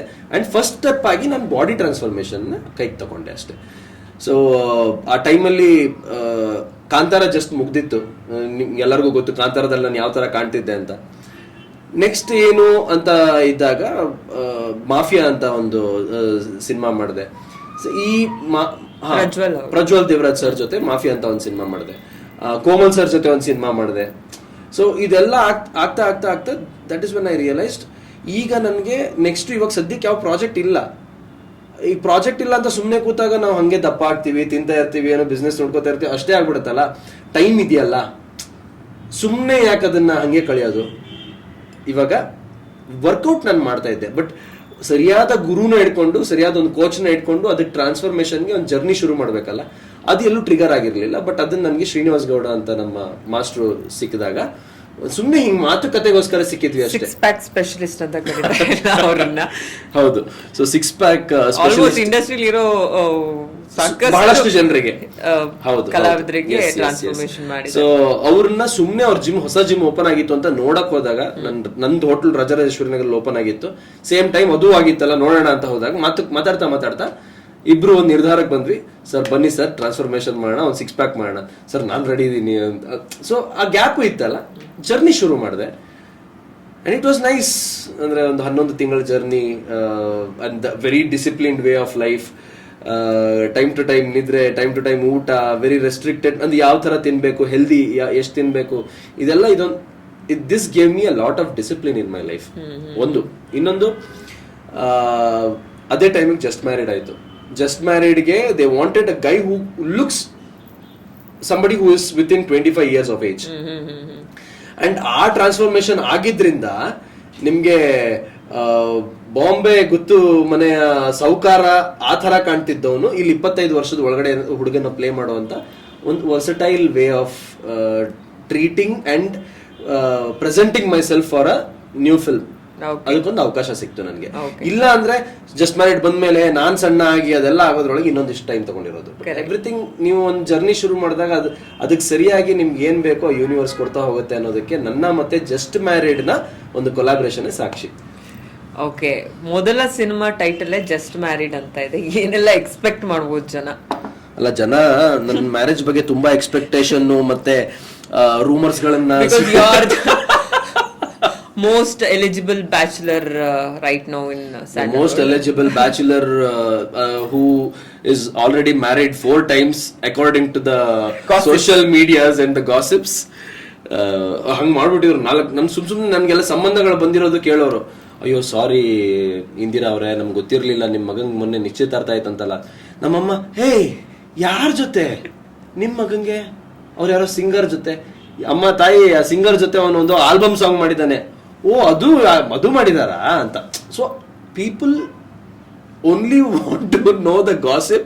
ಬಟ್ ಆ ಗಾಸಿಪ್ ಯಾಕೆ ಬಂತು, ಅವ್ರಿಬ್ರು ಏನಾದ್ರು ಬೇರೆ ಕೆಲಸ ಮಾಡ್ತಿದಾರ ಅನ್ನೋ ಆ ರಿಯಲೈಸೇಷನ್ ಬರೋದ್ರೊಳಗಡೆನೆ ಗಾಸಿಪೇ ದೊಡ್ಡದಾಗ್ಬಿಟ್ಟಿರುತ್ತೆ. ಸೊ ಹಂಗೆ. ಸೊ ಜಸ್ಟ್ ಮ್ಯಾರಿಡ್ ಮೊದಲನೇ ಸಿನಿಮಾ as a main lead. Just married definitely yes, ಒಂದು ಒಳ್ಳೆ ಅವಕಾಶ. ಬಿಕಾಸ್ ಯಾಕೆ ಒಳ್ಳೆ ಅವಕಾಶ ಅಂತ ಹೇಳಿದ್ರೆ, ನನಗೆ I feel very blessed. Ajaneesh Loknath ಅವರ ಮೊದಲನೇ ಚೊಚ್ಚಲ ನಿರ್ಮಾಣ, ಅವರು ಕ್ರಿಯೇಟ್ ಮಾಡಿರುವಂತ ಒಂದು ನಿರ್ಮಾಣ ಸಂಸ್ಥೆಯ ABBS ಸ್ಟುಡಿಯೋಸ್ನ ಮೊದಲನೇ ನಿರ್ಮಾಣದಲ್ಲಿ ಆಕ್ಟ್ ಮಾಡ್ತಾ ಇರುವಂತಹ ಮೊದಲನೇ ನಾಯಕ ನಟನ ಪಾತ್ರ ನಿರ್ವಹಿಸ್ತಾ ಇದ್ದೀನಿ ನಾನು. ಸೊ ಅದೊಂದು ಜವಾಬ್ದಾರಿ ಕೂಡ ಹೌದು, ಅದರ ಜೊತೆ ಅದೊಂದು ಹೆಮ್ಮೆ ಕೂಡ ಹೌದು ನನಗೆ. ಅದರ ಜೊತೆಗೆ ಬಾಬಿ ಮ್ಯಾಮ್ ನಿರ್ದೇಶನ ಮಾಡ್ತಾ ಇರೋದು. ಸೊ ಅವರಿಬ್ರು ಬಹಳ ವರ್ಷಗಳಿಂದ ಮ್ಯೂಸಿಕ್ ನ ಕನ್ನಡ ಚಿತ್ರರಂಗಕ್ಕೆ ಕೊಡ್ತಾ ಬಂದಿದ್ದಾರೆ. ಈವನ್ ಕಾಂತಾರ ಆಗಿರ್ಬೋದು, ಹಲವಾರು ಹಿಟ್ ಸಾಂಗ್ಸ್ ಗಳನ್ನ ಕಿರಿಕ್ ಪಾರ್ಟಿಯಿಂದ, ಉಳಿದವರು ಕಂಡಂತೆಯಿಂದ ಅಜನೀಶ್ ಸರ್ ಜರ್ನಿ ನೋಡ್ಕೊಂಡು ಬಂದಿದ್ದೀವಿ. And to see him as a producer and to be a part of this film, it's a huge privilege ನನಗೆ. ಈಗ ಕಾಂತಾರಗಿಂತ ಮುಂಚೆನೂ ಒಂದಷ್ಟು ಸಿನಿಮಾಗಳಲ್ಲಿ ಕಾಣಿಸ್ಕೊಂಡಿದ್ರಿ ನೀವು. ಆಫ್ಟರ್ ಕಾಂತಾರ ಅದೇ ನೀವು ಹೇಳ್ರಿ, ಮಾಫಿ ಆಯ್ತು, ಕೋಮಲ್ ಸರ್ ಮೂವಿ ಆಯ್ತು, ಈಗ ಮರ್ಯಾದೆ ಪ್ರಶ್ನೆ ಆಗಿದೆ. So most of the people didn't even recognise it was me. ಅದು ಒಂದು. But because of the look. Look. So ಎಷ್ಟೋ ಜನರಿಗೆ, ನಮ್ಮ ಆತ್ಮೀಯ ಸ್ನೇಹಿತರೊಬ್ಬರಿಗೆ ಅದು ರಿಷಬ್ ಶೆಟ್ರೆ ಮಾಡಿರೋದು ಅಂತ ಹೇಳಿದ್ರೆ, ಹೌದಾ ಎಷ್ಟು ನೀಟಾಗಿ ರೆಡಿ ಆಗ್ಬಿಟ್ಟಿದ್ದಾರೆ ಅಂತ ಸುಮ್ಮನೆ ಅವ್ರ ಕಾಗೆ ಹರಿಸ್ತಿದ್ರು, ಅವ್ರು ಅದನ್ನು ನಂಬಿಟ್ಟಿದ್ರು. ಸೊ ಆಮೇಲೆ ನೀವಲ್ಲ ಬಿಡಿ ಅಂತಾರ ಅವರೇ. ನನ್ನ ಆತ್ಮೀಯರ ಜೊತೆಗೆ ವರ್ಷಾನುಗಟ್ಲೆಯಿಂದ ತಿರ್ಗಾಡ್ಕೊಂಡಿರೋರೆ ಅದನ್ನ ನಂಬಲಿಲ್ಲ. ಸೊ ಆ ತರ ಆ ಲುಕ್ ಇತ್ತು. And definitely I have loved that character. ಅಂದ್ರೆ ಅದರಿಂದ ತುಂಬಾ ರೆಕಗ್ನಿಷನ್ ಸಿಕ್ಕಿದೆ, ತುಂಬಾ ಅಪ್ರಿಸಿಯೇಷನ್ ಸಿಕ್ಕಿದೆ. ಕಾಂತಾರದಲ್ಲಿ ನಾನು ಪ್ಲೇ ಮಾಡಿದಂಥ ಕ್ಯಾರೆಕ್ಟರ್. ರಿಷಬ್ ಸರ್ ಯಾವಾಗಲೂ ಹೇಳೋರು, ಅಂದ್ರೆ ಶೆಟ್ರೆ, ಫಸ್ಟ್ ಟೈಮ್ ನಾನು ಸರ್ಕಾರಿ ಹಿರಿಯ ಪ್ರಾಥಮಿಕ ಶಾಲೆ ಕಾಸರಗೋಡಲ್ಲಿ ನಾನು ಫಸ್ಟ್ ಟೈಮ್ ರಿಷಬ್ ಶೆಟ್ಟಿ ಅವರ ಡಿರೆಕ್ಷನ್ ಅಲ್ಲಿ ಕೆಲಸ ಮಾಡಿದ್ದು. ಅದಕ್ಕಿಂತ ಮುಂಚೆ ಒಂದು ಮೊಟ್ಟೆ ಕಥೆಯಲ್ಲಿ ಒಂದು ಕ್ಯಾರೆಕ್ಟರ್ ಮಾಡಿದ್ದೆ. ಅಲ್ಲೊಂದು ಗೆಸ್ಟ್ ಅಪಿಯರೆನ್ಸು, ಇಲ್ಲೊಂದು ಗೆಸ್ಟ್ ಅಪಿಯರೆನ್ಸು. ರಿಷಬ್ ಅಣ್ಣ ಅದಾದ್ಮೇಲೆ ಹರಿಕಥೆ ಅಲ್ಲ ಗಿರಿಕಥೆಯಲ್ಲೂ ಒಂದು ಗೆಸ್ಟ್ ಅಪಿಯರೆನ್ಸ್ ಮಾಡ್ಬಿಟ್ಟೆ. ಶೆಟ್ರೆ, ಇಷ್ಟು ಟೈಮ್ ನಿಮ್ಗೆ ಗೆಸ್ಟ್ ಅಪಿಯರೆನ್ಸ್ ಕೊಟ್ಬಿಟ್ಟಿದೀನಿ, ಆಮೇಲೆ ಜಸ್ಟ್ ಅಪಿಯರೆನ್ಸ್ ಕೊಟ್ಟಿದ್ದೀನಿ. ಸೊ ಇನ್ನು ಮುಂದೆ ಏನಾದ್ರು ಸ್ವಲ್ಪ ವ್ಯಾಲಿಡ್ ಆಗಿ ಇನ್ನೊಂದ್ ಸ್ವಲ್ಪ ಜಾಸ್ತಿ ಡ್ಯೂರೇಷನ್ ಇರುವಂತ ಪಾತ್ರ ಕೊಡೋಣ ಅಂತ. ಬಟ್ ಕಾಂತಾರ ಬಂದಾಗ್ಲೂ ಕೂಡ ಶೆಟ್ರ ಇನ್ನೊಂದು ಗೆಸ್ಟ್ ಅಪಿಯರೆನ್ಸ್ ಇದೆ, but this won't be a guest appearance for you ಅಂತ. ಅಂಡ್ ಅವ್ರು ಹೇಳಿದಾಗ, ಆ ಪಾತ್ರ ಹೇಳಿದಾಗ, and the way I had to portray it, amazing, beautiful ಆಗಿತ್ತು. ದ ರಿಸಲ್ಟ್ ಎಲ್ಲರಿಗೂ ಗೊತ್ತು. That day was when I realized ನಾನು ಮಾಡ್ಕೊಂಡು ಬಂದಂತ ಸರ್ಕಾರಿಯಲ್ಲಿ ಮಾಡಿದಂತ ಚಿಕ್ಕ ಪಾತ್ರ ಆಗಿರ್ಬೋದು, ಹರಿಕಥೆಯಲ್ಲ ಗಿರಿಕಥೆಯಲ್ಲಿ ಮಾಡಿದಂತ ಒಂದು ಚಿಕ್ಕ ಪಾತ್ರ ಆಗಿರ್ಬೋದು, ಅದರಿಂದ ಕಾಂಟ್ರಿಬ್ಯೂಟ್ ಆಗಿರೋದು ಕಾಂತಾರಕ್ಕೆ ಅಂತ. ಸೊ ಅದೆಲ್ಲ ಮಾಡದೇ ಇದ್ದಿದ್ರೆ ಶೈನ್ ಹತ್ರ ಇದನ್ನ ಮಾಡಿಸ್ಬೋದು ಅನ್ನೋಂಥ ವಿಷನ್ ಆ ನಿರ್ದೇಶಕನಿಗೆ ಬರ್ತಿರ್ಲಿಲ್ವೋ ಗೊತ್ತಿಲ್ಲ ನನಗೆ. ಸೊ ಅದೆರಡು ಮಾಡಿದ್ದು, ಅವನ ಹತ್ರ ಅವತ್ತು ಅದು ಮಾಡಿಸಿದೆ, ಇದನ್ನು ಮಾಡಿಸ್ಬಲ್ಲೆ ನಾನು ಅನ್ನೋಂಥ ಒಂದು ಕಾನ್ಫಿಡೆನ್ಸ್ ಸಿಗೋದಕ್ಕೆ ಆ ಎರಡು ಪುಟಾಣಿ ನಮ್ಮ ಪಾತ್ರ ಅವತ್ತು ಮಾಡಿದ್ನಲ್ಲ, ಅದು ಕಾಂಟ್ರಿಬ್ಯೂಟ್ ಆಯ್ತು. ಅಂಡ್ ಡೆಫಿನೆಟ್ಲಿ ಲೈಕ್ ವೈಸ್ ಅಲ್ಲಿಂದ ಬೇರೆ ಯಾವ್ಯಾವ ಸಿನಿಮಾಗಳನ್ನ ಮಾಡಿದಿನೋ ಅದು ಕಾಂಟ್ರಿಬ್ಯೂಟ್ ಆಗಿದೆ. ಅಟ್ ದ ಸೇಮ್ ಟೈಮ್ ನಾನು ಕನ್ಸಿಸ್ಟೆಂಟ್ಲಿ ಏನ್ ಎಫರ್ಟ್ಸ್ ಹಾಕೊಂಡು ಬರ್ತಾ ಇದ್ನೋ, ಸೊ ಅದೆಲ್ಲ ಕೊಲಾಬ್ರೇಟ್ ಆಗಿ ಸಿಗ್ತಾ ಇರುವಂತ ಪ್ರತಿಫಲ ಮುಂದಿನ ಅವಕಾಶಗಳು ನನಗೆ ಏನ್ ಸಿಗ್ತಾ ಇದೆ ಅದು ಅಂತ ನಾನು ಅನ್ಕೊಳ್ಳೋದು. ಓಕೆ, ಆಲ್ರೆಡಿ ನಿಮ್ಗೆ ಈ ಪ್ರಶ್ನೆ ತುಂಬಾ ಜನ ಕೇಳಿರ್ತಾರೆ. ಕಾಂತಾರ ಭಾಗ 2 1 ಅದು ಆಕ್ಚುಲಿ ಅದ್ರ ಮುಹೂರ್ತಕ್ಕೆ ನೀವು ಹೋಗಿದ್ರಿ, ಸೊ ಹಂಗಾಗಿ ಆ ಕ್ವೆಶನ್ ರೇಸ್ ಆಗಿತ್ತು, ನೀವು ಇರ್ತೀರಾ ಇಲ್ವಾ ಅನ್ನೋದು. ಒಂದಷ್ಟು ಆನ್ಸರ್ಸ್ ಕೂಡ ಮಾಡಿದಿರ ನೀವು. ಬಟ್ ಕಾಂತಾರ ಟೀಮೇ ಅವ್ರು ಈಗ ಏನು ಅದ್ರ ಸೀಕ್ವೆಲ್ ಅಥವಾ ಪ್ರೀಕ್ವೆಲ್ ಮಾಡ್ತೀವಿ ಅಂತ ಡಿಸಿಷನ್ ತಗೊಂಡಾಗ ಅವ್ರ ಪ್ರಿಪ್ರೇಷನ್ಸು, ಬಟ್ ಈಗ ಅವರು ಸ್ವಲ್ಪ ಟೈಮ್ ತಗೊಂಡು ಮಾಡ್ತಾ ಇರೋದು ನೋಡಿದ್ರೆ ಏನೋ ಇನ್ನೂ ದೊಡ್ಡದಾಗಿ ಯೋಚನೆಗಳು ಮಾಡಿದ್ದಾರೆ ಅನ್ನೋಂಥದ್ದು ನಮಗೆ ಬಂದಿರೋ ಇನ್ಫಾರ್ಮೇಶನ್. ಸೊ ಎಷ್ಟು ಮಟ್ಟಿಗೆ ಶೈನ್ ಶೆಟ್ಟಿ ಅಸೋಸಿಯೇಷನ್ ಇರುತ್ತೆ ಅದರಲ್ಲಿ ಅಂತ ಅಂದ್ರೆ? ಅಲ್ಲ, ನಾನು ಕಾಂತಾರ ಚಾಪ್ಟರ್ 1 ಈಗ ಮೊನ್ನೆ ಮುಹೂರ್ತ ಏನಾಯ್ತು ಅದಕ್ಕೆ ಹೋಗಿದ್ದು is because of Shine Shetty's association with Rishab Shetty and Hombale films. ಅವ್ರ ಕಾಂತಾರ ಚಾಪ್ಟರ್ 2 ಏನು ಆಲ್ರೆಡಿ ನೋಡಿದೀರಾ, ಅಲ್ಲಿ ನಾನು ಮಾಡಿದ ನನ್ನ ಕಡೆಯಿಂದ ನಾನು ಮಾಡಿದಂಥ ಆಕ್ಟಿಂಗ್, ನನ್ನ ಆಕ್ಟರ್ ಸ್ಪೇಸ್ ಇಂದ ನನ್ನನ್ನು ಕರೆದಿದ್ದಾರೆ, ಇನ್ವೈಟ್ ಮಾಡಿದ್ದಾರೆ. ನಾನು ಹೋಗಿದ್ದೀನಿ, ಆ ಮುಹೂರ್ತದಲ್ಲಿ ನಾನು ಭಾಗವಹಿಸಿ ಬಂದಿದ್ದೀನಿ. Other than that Kantara chapter 1 ಅಲ್ಲಿ ನನ್ನ ನೋಡ್ಬೋದಾ, ನೋಡ್ತೀವ ಇಲ್ವಾ, ಅದು ನನಗೂ ಇನ್ನೂ ಗೊತ್ತಿಲ್ಲ. ಸೊ ನೋವೇರ್ ನನಗೆ ನೀವಿದ್ದೀರಾ ಅಂತ ಹೇಳಲಿಲ್ಲ, ನೀವು ಇಲ್ಲ ಅಂತಾನು ಹೇಳಲಿಲ್ಲ, ನಾನು ಎಲ್ಲೂ ಕೇಳಲೂ ಇಲ್ಲ ಅದ್ರ ಬಗ್ಗೆ. ಸೊ ಏನಾದರೂ ಇದ್ರೆ ಖಂಡಿತವಾಗ್ಲೂ ಅದ್ರ ಮಾಹಿತಿ ನನಗೆ ಬರುತ್ತೆ, ಅವಾಗ ನಾನು ನಿಮ್ಗೆ ಖಂಡಿತವಾಗ್ಲೂ ಅದನ್ನ ಹೇಳಲ್ಲ. ಯಾಕಂತ ಹೇಳಿದ್ರೆ ಅಧಿಕೃತವಾಗಿ ಚಿತ್ರತಂಡದಿಂದ ಅದು ಬಂದ್ರೆ ಮಾತ್ರ ಅದಕ್ಕೊಂದು ವ್ಯಾಲ್ಯೂ ಇರುತ್ತೆ. ಅಂಡ್ ಅವರೇ ಹೇಳಿದ್ರೆ ಚಂದ, ಅದು ಹೌದಾ ಅಲ್ವಾ? ಸೊ ಅಂಡ್ ಪ್ರತಿಯೊಂದು ಚಿತ್ರತಂಡಕ್ಕೂ ನಾವು ಇದೇ ರೀತಿ ಈ ವಿಚಾರನ ಹೊರಗಡೆ ಬಿಡಬೇಕು ಅನ್ನೋದಿರುತ್ತೆ. ನಾನು ಎಲ್ಲೂ ಕೂಡ ಕಾಂತಾರದಲ್ಲಿ ನಾನು ಇದೀನಿ ಅಂತ ನಾನು ಹೇಳ್ಕೊಂಡೇ ಇರಲಿಲ್ಲ. ಬಿಕಾಸ್ ಸಿನಿಮಾದಲ್ಲಿ ಅವ್ರ ನನ್ನನ್ನು ನೋಡಿದಾಗ ಇವ್ರು ಮಾಡಿದಾರಲ್ಲ ಅಂತ ಅನ್ಸೋದು, ಆ ಒಂದು ಖುಷಿನೇ ಬೇರೆ ತರ ಇರುತ್ತೆ. ಇಲ್ಲ ಒಂದು ಎಕ್ಸ್ಪೆಕ್ಟೇಷನ್ ಇಟ್ಕೊಂಡು ಹೋದಾಗ ಅದು ಬೇರೆ ತರ ಇರುತ್ತೆ, ಅದು ಬೇಡ ಅಂತ ಹೇಳಿರ್ಲಿಲ್ಲ. ಆಲ್ಸೋ ಇದು ಚಿತ್ರತಂಡ ನನ್ಗೆ ಯಾವ ತರ ಹೇಳಿದ್ರೆ ಇದನ್ನ ನೀನು ಹೇಳ್ಕೋಬಹುದು ಹೊರಗಡೆ ಅಂತ ಹೇಳಿದ್ರೆ ಖಂಡಿತವಾಗ್ಲೂ ಅವತ್ತು ಹೇಳ್ತೀನಿ. ಬಟ್ ಇದುವರೆಗೂ ನನ್ಗೆ ಯಾವ ರೀತಿಯ ಕಮ್ಯುನಿಕೇಶನ್ ಆಗಿಲ್ಲ ದಟ್ ನಾನು ಸಿನಿಮಾದಲ್ಲಿ ಇದ್ದೀನಿ ಅಂತ ಅಧಿಕೃತವಾಗಿ ನನಗೆ ನಿಜವಾಗ್ಲೂ ಯಾವ ಮಾಹಿತಿನೂ ಬಂದಿಲ್ಲ. ಓಕೆ, ಅದನ್ನ ನಾವು ನಂಬ್ತೀವಿ. ಹುಡುಕಿ ಒಂದಷ್ಟು ವಿಷಯಗಳು ಮಾತಾಡಿದ್ವಿ. ಈ ಬೌಲಲ್ಲಿ ಒಂದಷ್ಟು ಚಿಟ್ಸ್ ಇದೆ, ಇಲ್ಲೂ ಒಂದಷ್ಟು ಟಾಪಿಕ್ಸ್ ಬರ್ದಿದ್ದೀನಿ ನಾನು. ಒಂದೊಂದೇ ಪಿಕ್ ಮಾಡಿದ್ರೆ ಅದ್ರ ರಿಲೇಟೆಡ್ ನಿಮಗೇನು ಅನ್ಸುತ್ತೋ ಅದನ್ನ ಮಾತಾಡ್ಬೋದು. ಕರೆಂಟ್ ಇವಾಗ ಆ ಟಾಪಿಕ್ ಬಗ್ಗೆ, ಅಥವಾ ನನ್ಗೆ ಒಂದು ಕ್ವೆಶನ್ ಇರುತ್ತೆ ಆ ಟಾಪಿಕ್ ರಿಲೇಟೆಡ್, ನಾನು ಕೇಳ್ತಾ ಹೋಗ್ತೀನಿ. ಖಂಡಿತ. Okay, ready? ತಗೊಳ್ಳಿ ಎಲ್ಲ ನಿಮ್ಗೆ. ಫ್ಯಾಷನ್ ಮಂತ್ರನಾ? ಬಿಕಾಸ್ ದೀಸ್ ಡೇಸ್ 6 ಪ್ಯಾಕ್ಸ್ ಎಲ್ಲ ಮಾಡಿದ್ದೀರಾ, ಸ್ವಲ್ಪ ನಿಮ್ಮ ಸ್ಟೈಲ್ ಸ್ಟೇಟ್ಮೆಂಟ್ ಚೇಂಜ್ ಆಗಿದೆ, the way you look. Instagram profile ನೋಡಿದ್ರು ಅಷ್ಟೇ, ಮುಂಚೆನೂ ಯು ಡ್ರೆಸ್ ವೆಲ್ ಓನ್ಲಿ, ಆದರೆ ಈಗ ಸ್ವಲ್ಪ ಎಲ್ಲ ವಿಷಯದಲ್ಲೂ ಅಪ್ಗ್ರೇಡ್ ಆಗಿದ್ದೀರಾ ಅಂತ ತುಂಬ ಕಾಂಪ್ಲಿಮೆಂಟ್ಸ್ ಆಬ್ವಿಯಸ್ಲಿ ನಿಮಗೂ ಸಿಕ್ಕಿರ್ಬೋದು, ನಾವು ಅಬ್ಸರ್ವ್ ಮಾಡಿದ್ದೀವಿ ಅದು ನಿಮ್ಮ ಕೆಲಸದಲ್ಲಿ. ಎಸ್ಪೆಷಲಿ ಈ ಇಂಡಸ್ಟ್ರಿಲಿ ನಾನು ಹೇಳಿದಾಗೆ ನೀವು ಅದನ್ನು ಹೇಳ್ತಾ ಇದ್ರಿ, ಓವರ್ ಆಲ್ ಇಂಪ್ರೂವ್ಮೆಂಟ್ ತುಂಬ ಇಂಪಾರ್ಟೆಂಟ್ ಆಗುತ್ತೆ. ಆ್ಯಂಡ್ ಫ್ಯಾಷನ್ ಆ್ಯಂಡ್ ಸ್ಟೈಲ್ ಜೊತೆಗೆ ಬರೋವಂಥದ್ದು. ಸೊ ಯೂಶಲಿ ನಾನು ಈಗಂತ ಅಲ್ಲ, ಮುಂಚೆಯಿಂದನೂ I have always wore something that I am very comfortable with. And ಅವಾಗ ಆ ದೇಹ ಪ್ರಕೃತಿಗೆ ಯಾವ್ದು ಕಂಫರ್ಟೇಬಲ್ ಇತ್ತು ಅದನ್ನ ಹಾಕೋತಾ ಇದ್ದೆ. ಇವಾಗ ಈ ತರ ಮಾಡಿರೋ ದೇಹಕ್ಕೆ ಯಾವ್ದು ಕಂಫರ್ಟೇಬಲ್ ಇದೆಯೋ ಅದನ್ನ ಹಾಕೋತಾ ಇದ್ದೀನಿ. ಸೊ ನೀವು when you are in shape ಅಲ್ಲ, ಹುಡುಗ ಆಗಿರ್ಬೋದು ಹುಡುಗಿ ಆಗಿರ್ಬೋದು, when you are in shape ನೀವು ಯಾವ ಥರದ ಬಟ್ಟೆ ಹಾಕೊಂಡ್ರು ಕೂಡ ಅದು ಚೆನ್ನಾಗಿ ಕಾಣುತ್ತೆ. ಏನಕ್ಕೆ ಅಂತ ಹೇಳಿದ್ರೆ ಅದನ್ನ ನೀವು ಕ್ಯಾರಿ ಮಾಡೋ ಕಾನ್ಫಿಡೆನ್ಸ್ ಬೇರೆ ಇರುತ್ತೆ. ನೀವು ಏನ್ ಬೇಕಾದ್ರೂ ಹಾಕೊಳ್ಳಿ, ಬಟ್ ಆ ಕ್ಯಾರಿ ಮಾಡೋ ಕಾನ್ಫಿಡೆನ್ಸ್ ಮೇಲೆ ಆ ಒಂದು ಫ್ಯಾಷನ್ ಹೋಲ್ ಮಂತ್ರ ನಿಂತಿರುತ್ತೆ ಅಂತ that is what I feel. So that's about it. ನನ್ ಮತ್ತೆ ತೀರಾ ಫ್ಯಾಷನ್ ಬಗ್ಗೆ ಮಾತಾಡೋಷ್ಟು ನಾಲೆಜಬಲ್ ಫ್ಯಾಷನ್ ಇಷ್ಟ ನಾನೇನಲ್ಲ. ಬಟ್ ಓಕೆ, ಅದ್ರದ್ದು ರಿಲೇಟೆಡ್ ಒಂದು ಕ್ವೆಶನ್ ಕೇಳ್ತೀನಿ. ಜಾಸ್ತಿ ಫ್ಯಾಷನ್ ರಿಲೇಟೆಡ್ ದುಡ್ಡು ಇನ್ವೆಸ್ಟ್ ಮಾಡೋದಾದ್ರೆ ಯಾವ್ದ್ರ ಮೇಲೆ ಹಾಕ್ತಾರೆ? ಅಂದ್ರೆ ಮಟೀರಿಯಲಿಸ್ಟಿಕ್ ಥಿಂಗ್ಸ್ ಅಂತ ಬಂದಾಗ ನಾವು ವೇರ್ ಮಾಡೋ ಶೂಸ್ ಆಗಿರ್ಬೋದು, ಬಾಯ್ಸ್ ವಿಷಯಕ್ಕೆ ಬಂದ್ರೆ ಶೇಡ್ಸ್ ಆಗಿರ್ಬೋದು, ಶೂಸ್ ಆಗಿರ್ಬೋದು, ಬಟ್ಟೆ ಆಗಿರ್ಬೋದು, ವಾಚಸ್ ಆಗಿರ್ಬೋದು, ಶೈನ್ ಯಾವ್ದ್ರ ಮೇಲೆ ಜಾಸ್ತಿ ಸ್ಪೆಂಡ್ ಮಾಡ್ತಾರೆ? ಫ್ಯಾಷನ್ ಅಂತ ಬಂದಾಗ ನಾನು ಯಾವ್ದಕ್ಕೆ ಅಂದ್ರೆ ನಾನೀಗ ಯೋಚನೆ ಮಾಡ್ತಾ ಇದ್ದೀನಿ. ನಾನು ಎಷ್ಟು ದಿವಸ ಆಯ್ತು ಇರೋ ತಗೊಳ್ದೆ.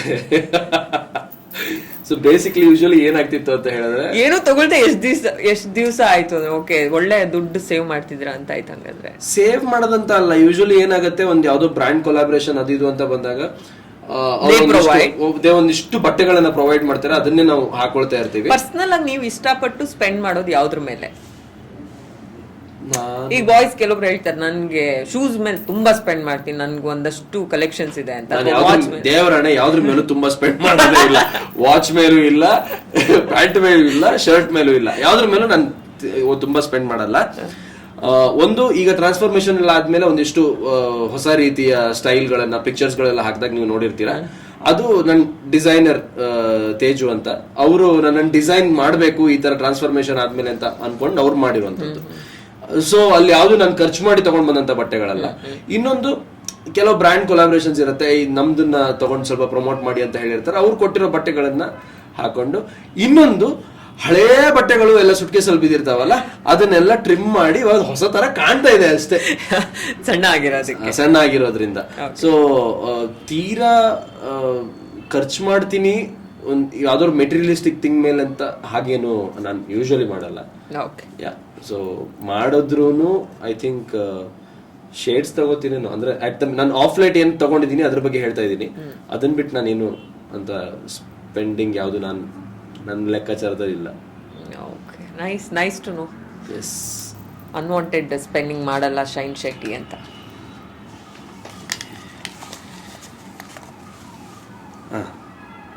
ಏನಿದೆ ಅಂತ ಹೇಳ್ಬೇಕು, ನೀವೇ ಓದ್ಕೊಂಡು ಹಾ ಅಂದ್ರೆ ಆಡಿಯನ್ಸ್ ಗೊತ್ತಾಗುತ್ತೆ. ಬೇರೆ ಏನಾದ್ರು ನೋಡ್ತೀನಿ ರೀ.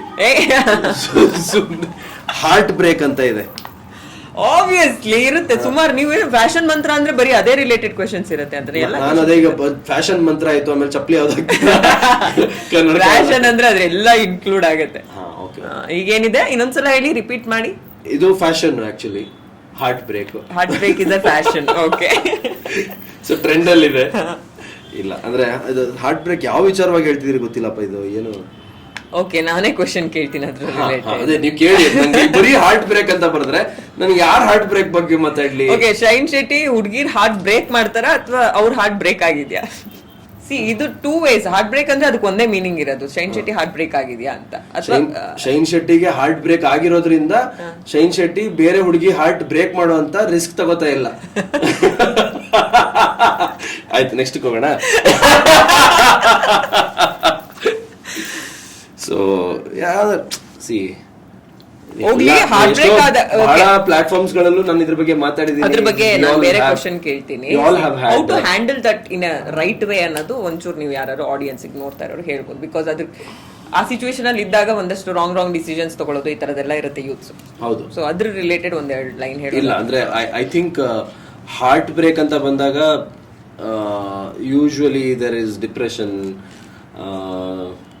ಅಥವಾ ಯಾವುದೋ ಒಂದಿಷ್ಟು ಎಡಿಕ್ಷನ್ಸ್ಗಳಿಗೆ ಒಳಗಾಗೋದಾಗಿರ್ಬೋದು, ಏನು ಕೆಲಸ ಮಾಡಕ್ ಮನಸ್ಸಿಲ್ಲ ಅನ್ನೋಂಥ ಮನಸ್ಥಿತಿಗೆ ತುತ್ತಾಗೋದಾಗಿರ್ಬೋದು, ಈ ಥರದ ಸಿಚುವೇಶನ್ಸ್ಗಳು ನಡೆಯುತ್ತೆ. So what I would suggest is, ಅವಾಗ ಶ್ರೀನಿವಾಸ್ ಗೌಡ್ರ ಜಿಮ್ ಇದೆ ನಗರಲ್ಲಿ, ಅಲ್ಲಿ ಸೇರ್ಕೊಳ್ಳಿ.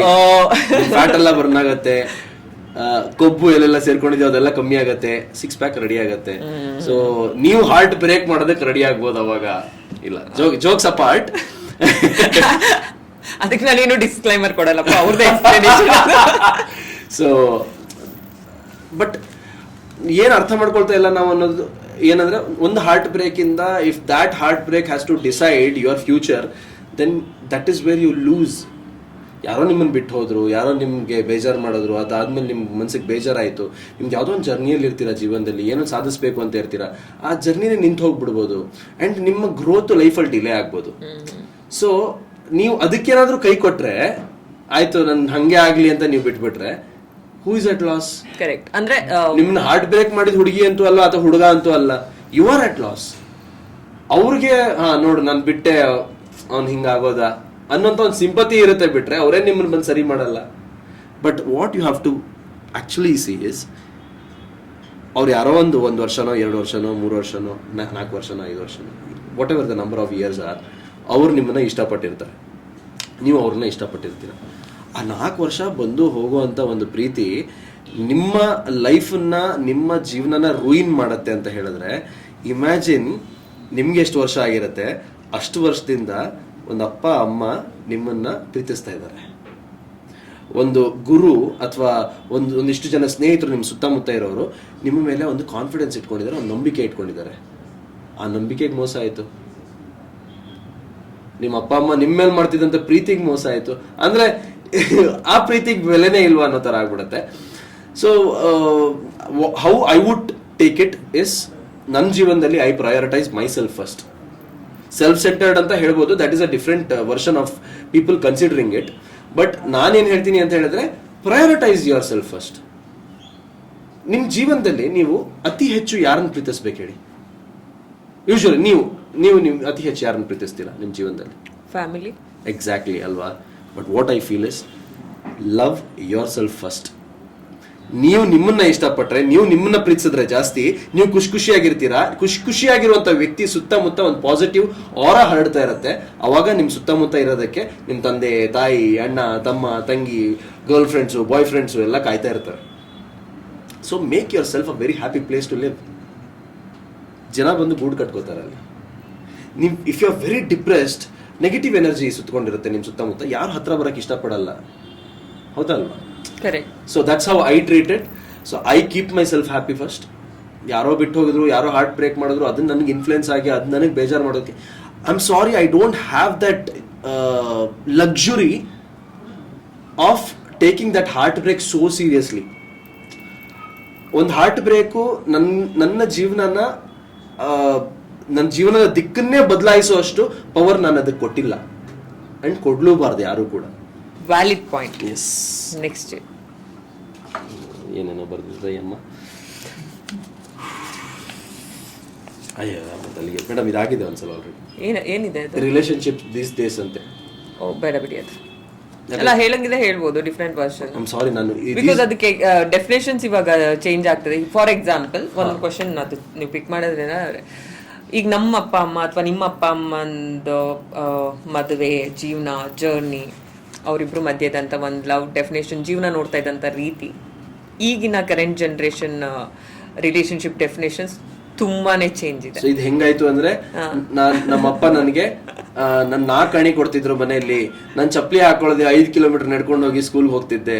ನೀನ್ ನೋಡು ಇವಾಗ ಬೈಕ್ ಇದೆ ಆದ್ರೂ ಸ್ಕೂಲ್ಗೆ ಹೋಗಲ್ಲ, ಕಾಲೇಜ್ಗೆ ಹೋಗಲ್ಲ ಅನ್ನೋ ತರ ಆಗೋಯ್ತು. So there is a huge generation of difference between ನಮ್ಮ ಅಪ್ಪ ಅಮ್ಮ ಅವ್ರು ಮಾಡಿದಂಥ ಪ್ರೀತಿ, ಇವತ್ತು ಇರುವಂತ ಪ್ರೀತಿ. ಐ ಥಿಂಕ್ ಓಕೆ, ಅಂದ್ರೆ ಡಿಫ್ರೆಂಟ್ ಜನರೇಷನ್ ಡಿಫ್ರೆನ್ಸ್ ಇದೆ, ರೀತಿ ನೀತಿ ಡಿಫ್ರೆಂಟ್ ಇದೆ. ಬಟ್ ಸಮ್ವೇರ್ ವಿ ಫೀಲ್ ಅದ್ರದ್ದು ಎಲ್ಲೋ ಒಂದ್ ಕಡೆ ವ್ಯಾಲ್ಯೂ ಅಥವಾ ಅದಕ್ಕೆ ಇಂಪಾರ್ಟೆನ್ಸ್, ಈಗ ನಾವು ಏನಂತಾರೆ ಒಂದು ಇದ್ರಲ್ಲಿ ಓಡ್ತಾ ಇದೀವಲ್ಲ ಸ್ಪೀಡ್ ಅಲ್ಲಿ, ನಮ್ ಸುತ್ತಮುತ್ತ ಇರುವಂತ ರಿಲೇಶನ್ಶಿಪ್ ಅಂದ್ರೆ ಅದು ಲವ್ ರಿಲೇಶನ್ಶಿಪ್ ಒಂದೇ ಅಲ್ಲ, ಅಥವಾ ಬಾಯ್ ಫ್ರೆಂಡ್ ಗರ್ಲ್ ಫ್ರೆಂಡ್ ಒಂದೇ ಅಲ್ಲ. ಆ ವ್ಯಾಲ್ಯೂಸ್ ಅಥವಾ ಮಾರಲ್ ಎಲ್ಲ ಬಿಟ್ಟು ಸಕ್ಸಸ್ ಸಕ್ಸಸ್ ಸಕ್ಸಸ್ ಸಕ್ಸಸ್ ಅಂತ ಹೋಗ್ತಾ ಇರುವಾಗ ಎಲ್ಲೋ ಒಂದ್ ಕಡೆ ಅದೆಲ್ಲ ಲೆಫ್ಟ್ ಬಿಹೈಂಡ್ ಆಗ್ತಾ ಇದೆಯಾ? ಇಲ್ಲ ಅಂದ್ರೆ ಲೆಫ್ಟ್ ಬಿಹೈಂಡ್ ಅಂತ ಅಲ್ಲ. ಪ್ರತಿಯೊಬ್ಬ ಇಂಡಿವಿಜುವಲ್ ಕೂಡ ಇವತ್ತು ಕರೆಂಟ್ ಇರುವಂತ ಸಿನಾರಿಯೋ ಆಗಿರ್ಬೋದು, ಕರೆಂಟ್ ಇರುವಂತ ಲೈಫ್ ಸ್ಟೈಲ್ ಆಗಿರ್ಬೋದು, ಅವ್ರನ್ನವ್ರು ಅಳವಡಿಸ್ಕೊಳ್ತಾ ಇದ್ದಾರೆ. ಹೌದು. ಬಟ್ ದೇರ್ ಆರ್ ಪೀಪಲ್, ಈಗ ರಿಲೇಶನ್ಶಿಪ್ ಅಂತ ನೀವು ಹೇಳಿರೋದ್ರಿಂದ ನಾನು I will consider myself to be, ನಮಗೆ ಪ್ರೀತಿ ಅಂದರೆ, ನಮಗೆ ಲವ್ ಅಂದರೆ, ವಿಷ್ಣುವರ್ಧನ್ ಅವ್ರ ಸಿನಿಮಾ ಆಗಿರ್ಬೋದು, ಅಣ್ಣವ್ರ ಸಿನಿಮಾ ಆಗಿರ್ಬೋದು, ಅಲ್ಲಿಂದ ಹಿಡಿದು ನೆಕ್ಸ್ಟ್ ಸುದೀಪ್ ಅವರು ಆಕ್ಟ್ ಮಾಡಿರೋಂಥ ಸಿನಿಮಾಗಳಲ್ಲಿ ಲವ್ ಹೆಂಗ್ ಮಾಡ್ತಿದ್ರು ಅದು. And mostly what I love is how love is portrayed when Shahrukh Khan plays a lover boy in a film. ಹೆಂಗೆ Veer Zaara is what I very favourite movie. And ಪ್ರೀತಿ ಅಂತ ಬಂದಾಗ, ಒಂದು ರಿಲೇಶನ್ಶಿಪ್ ಅಂತ ಬಂದಾಗ, ಅದಕ್ಕೆ ಬೇಕಾಗಿರುವಂಥ ಕಮಿಟ್ಮೆಂಟ್ ಅದು ಅಂತ ಬಂದಾಗ that is the era I live in. That's the inspiration I take. ನನ್ನನ್ನು ನಾನು ಎಲ್ಲಿ ಪ್ಲೇಸ್ ಮಾಡ್ಕೋತೀನಿ ಅಂತ ಹೇಳಿದ್ರೆ, ನಾನು ವೀರ್ ಅವನ ಸ್ಥಾನದಲ್ಲಿ ನಾನು ಪ್ಲೇಸ್ ಮಾಡ್ಕೋತೀನೇನೋ. ಬಟ್ ಅವ್ರ ಎದುರುಗಡೆ ಅವ್ರು ಝಾರಾ ಆಗಿರ್ಬೇಕು ಅಂತ ಏನೂ ಇಲ್ವಲ್ಲ. ಅಂದ್ರೆ ನೀವು ಓಲ್ಡ್ ಸ್ಕೂಲ್ ಲೆವೆಲ್ ಬಿಲೀವ್ ಮಾಡ್ತೀರಾ? ಬಿಲೀವ್ ಮಾಡ್ತೀನಿ. But these days I'm sorry, ನಂಗೆ ಇದು ಕಮೆಂಟ್ ಮಾಡೋದಕ್ಕೆ ಆಗಲ್ಲ. ನನಗೆ ಆ ಡೈನಾಮಿಕ್ಸ್ ಅರ್ಥ ಮಾಡ್ಕೊಳ್ಳೋದಕ್ಕೆ ಆಗ್ತಾ ಇಲ್ಲ. But people are getting adapted to ಇವತ್ತಿನ ಸಿಚುವೇಶನ್ ಏನಿದೆ, ಇವತ್ತಿನ ಸಿನಾರಿಯೋ ಏನಿದೆ, ಟ್ರೆಂಡ್ ಹೆಂಗಿದೆ. So basically relationships, heart breaks, ಈ ಪ್ರತಿಯೊಂದು ಟರ್ಮ್ ಇದೆಯಲ್ಲ ಇವತ್ತಿಗೆ, ಎಲ್ಲದೂ ಒಂದು ಟ್ರೆಂಡ್. ಹೌದು. ಸೊ ಒಂದು ಟ್ರೆಂಡ್ ಮುಗಿದ್ಮೇಲೆ ಇನ್ನೊಂದು ಟ್ರೆಂಡ್, ಮತ್ತೊಂದು trend. So basically it's all trend these days. So nothing much to comment about relationships. But ನನಗೆ I have always seen myself, ನನಗೆ ಸುತ್ತಮುತ್ತ ತಂದೆ ತಾಯಿ, ಒಂದಿಷ್ಟು ಜನ ಪ್ರೀತಿಸುವಂಥ ಸ್ನೇಹಿತರು, ನಾವು ಜೊತೆಯಾಗಿರ್ಬೇಕು ಅನ್ನೋಂಥ ಒಂದು ಕನಸನ್ನ ಕಂಡ್ಕೊಂಡು ಬಂದಿದ್ದೀನಿ. ಆ್ಯಂಡ್ ಅದಕ್ಕೆ ಸರಿಯಾಗಿ ಬದುಕಿದ್ದೀನಿ ಕೂಡ, ಅದೇ ಥರ ಬದುಕೊಂಡು ಬಂದಿದ್ದೀನಿ ಇವತ್ತರೆಗೂ. I like to keep my circle close. ಅಪ್ಪ ಅಲ್ಲಿರ್ತಾರೆ, ಅದು ರಿಲೇಶನ್ಶಿಪ್ಗೆ ಬಂತು. ಅಪ್ಪ ಊರಲ್ಲಿರ್ತಾರೆ, ಅಮ್ಮ ಇಲ್ಲಿರ್ತಾರೆ. ಸೊ ನನ್ಗೆ ಎಲ್ಲರ ಜೊತೆ ಕೂಡ್ಕೊಂಡು ಬಾಳೋದಕ್ಕೆ ಇಷ್ಟ. ಆ್ಯಂಡ್ ನನ್ನ ರಿಲೇಶನ್ಶಿಪ್ಗಳನ್ನು ನಾನು ಅಷ್ಟೇ ಇಂಟಿಮೇಟ್ ಆಗಿ ಇಟ್ಕೊಳ್ಳೋದಕ್ಕೆ ಯಾವಾಗಲೂ ಇಷ್ಟಪಡ್ತೀನಿ. ನನ್ನ ಪ್ರಕಾರ ಎಲ್ಲರೂ ಹಾಗೆ ಇಟ್ಕೊಂಡ್ರೆ ಚಂದ. ಎಲ್ಲದಕ್ಕೂ ಅನುಕೂಲ. To keep human values, relationship values, ಸಾಂಪ್ರದಾಯಿಕವಾಗಿ ಒಂದಿಷ್ಟು ವ್ಯಾಲ್ಯೂಸ್ಗಳಿರುತ್ತೆ. That is only found in ನಮ್ಮ ದೇಶ, ನಮ್ಮ ಭೂಮಿ, ನಮ್ಮ ಮಣ್ಣಲ್ಲೇ, ನಮ್ಮ ಫ್ಯಾಮಿಲಿ. ಅಂದ್ರೆ ಬೇಸಿಕ್ಲಿ ನಮ್ಮ ಭಾರತದಲ್ಲಿ ಇರುವಂತ ಒಂದು ಆ ಸಂಸ್ಕೃತಿ ಸಂಪ್ರದಾಯ ಏನಿದೆ, ಅದು ಆ ವೆಸ್ಟರ್ನೈಸ್ಡ್ ಕಲ್ಚರ್ ಅಲ್ಲಿ ಸಿಗಲ್ಲ. ಬಟ್ ಐ ಥಿಂಕ್ ಅದನ್ನ ನಾವು ಎಷ್ಟು ಚಂದ ಇಟ್ಕೊಂಡು ಹೋಗ್ತೀವೋ ಅಷ್ಟು ಚಂದ ಅದು ಇರುತ್ತೆ. Yes, that's very much about relationship these days. ಹೇಳಲ್ಲ ಅಂತಾನೆ ತುಂಬಾ ಹೇಳಿದ್ರಿ. ತಗೊಳ್ಳಿ ನೆಕ್ಸ್ಟ್ ಇಟ್. ಇಷ್ಟು ಮುಗಿಸ್ಬೇಕಾ? ಇದು ಚೌಚೌ ಹಾಕಿದ ತರ. ಎಷ್ಟು ಅದರಲ್ಲಿ 6 ಕ್ವೆಶ್ಚನ್ಸ್ ಅಷ್ಟೇ. ನೆಗೆಟಿವ್ ಕಮೆಂಟ್ಸ್ ಅಂದ್ರೆ ಓವರ್ ಆಲ್ ನೀವು ಮಾಡೋ ಯಾವುದೋ ಕೆಲಸಕ್ಕೆ ಅಥವಾ ನೀವು ಕೆಲಸ ಮಾಡೋ ಜಾಗದಲ್ಲಿ ಏನೋ. ಖಂಡಿತ. ನಾನು ಸುಮ್ಮನೆ ಒಂದು ಎಕ್ಸಾಂಪಲ್ಗೆ ಅಂತ ಹೇಳಿದ್ರೆ, ಸೋಷಿಯಲ್ ಮೀಡಿಯಾ ಅಂತಾನೆ ತಗೊಳ್ಳೋಣ, ಇನ್ಸ್ಟಾಗ್ರಾಮ್ ಅಂತ ತಗೊಳ್ಳೋಣ. ಯಾವುದೋ ಒಂದು ಪೋಸ್ಟ್ ಹಾಕಿರ್ತೀವಿ, ಅಲ್ಲಿ ಯಾವುದೋ ಒಂದು ನೆಗೆಟಿವ್ ಕಮೆಂಟ್ ಬಂದಿರುತ್ತೆ. I never off comment section. ಯಾವಾಗ್ಲೂ ಕಮೆಂಟ್ ಸೆಕ್ಷನ್ ಆಫ್ ಮಾಡಿಲ್ಲ. ಯಾಕಂದ್ರೆ ನಾನು I want to know. Negative ಅಂದ್ರೂ ಇದನ್ನ, ಈ ಒಂದು ಪೋಸ್ಟ್ ಆಗಿರ್ಬೋದು ಅಥವಾ ನನ್ನ ಈ ವಿಚಾರಧಾರೆಯನ್ನ ಯಾವ ರೀತಿ ಒಬ್ರು ನೆಗೆಟಿವ್ ಆಗಿ ಯೋಚನೆ ಮಾಡಬಲ್ಲರು. ಬಟ್ ಅವ್ರು ಏನಾದ್ರು ನೆಗೆಟಿವ್ ಆಗಿ ಯೋಚನೆ ಮಾಡಿದ್ರೆ ಹೌ ಅಥೆಂಟಿಕ್ ಇಸ್ ಇಟ್ ಅಂತ. ಅಥೆಂಟಿಕ್ ಆಗಿದ್ರೆ ನಾನು ಯೋಚನೆ ಮಾಡ್ತೀನಿ, ನಾನೇನು ತುಂಬಾ ದೊಡ್ಡ ಇಂಟೆಲೆಕ್ಚುಯಲ್ ಪರ್ಸನ್ ಅಲ್ಲ, ಏನೋ ತುಂಬಾ ಬಹಳಷ್ಟು ಜೀವನದಲ್ಲಿ ತಿಳ್ಕೊಂಡ್ ಬಂದಿರುವಂತ ವ್ಯಕ್ತಿ ನಾನೇನಲ್ಲ. ಸೊ ನನ್ಗೆ ತಿಳಿದ ಮಟ್ಟಿಗೆ ನಾನು ಮಾಡ್ತಾ ಇರ್ತೀನಿ. ಅಲ್ಲಿ ಏನೋ ತಪ್ಪುಗಳಾಗಿರ್ಬೋದು, ಅಥವಾ ನಾನು ಮಾಡ್ಬೇಕಾಗಿರೋಂಥ ಕೆಲಸದಲ್ಲಿ ಅಥವಾ ಮಾಡ್ಬೇಕಾಗಿರೋ ನಾನು ಹೇಳ್ಬೇಕಾಗಿರೋಂಥ ವಿಚಾರಧಾರೆ ಕರೆಕ್ಟಾಗಿ ಹೊರಗಡೆ ಹೋಗದೆ ಇರ್ಬೋದು. ಸೊ ಅವಾಗ ನೆಗೆಟಿವ್ ಕಮೆಂಟ್ಸ್ಗಳು ಬರ್ಬೋದು. ಹಾಕುವಂಥ ಬಟ್ಟೆಗಳ ಮೇಲಾಗಿರ್ಬೋದು, ಎಲ್ಲದಕ್ಕೂ ಬರ್ಬೋದು.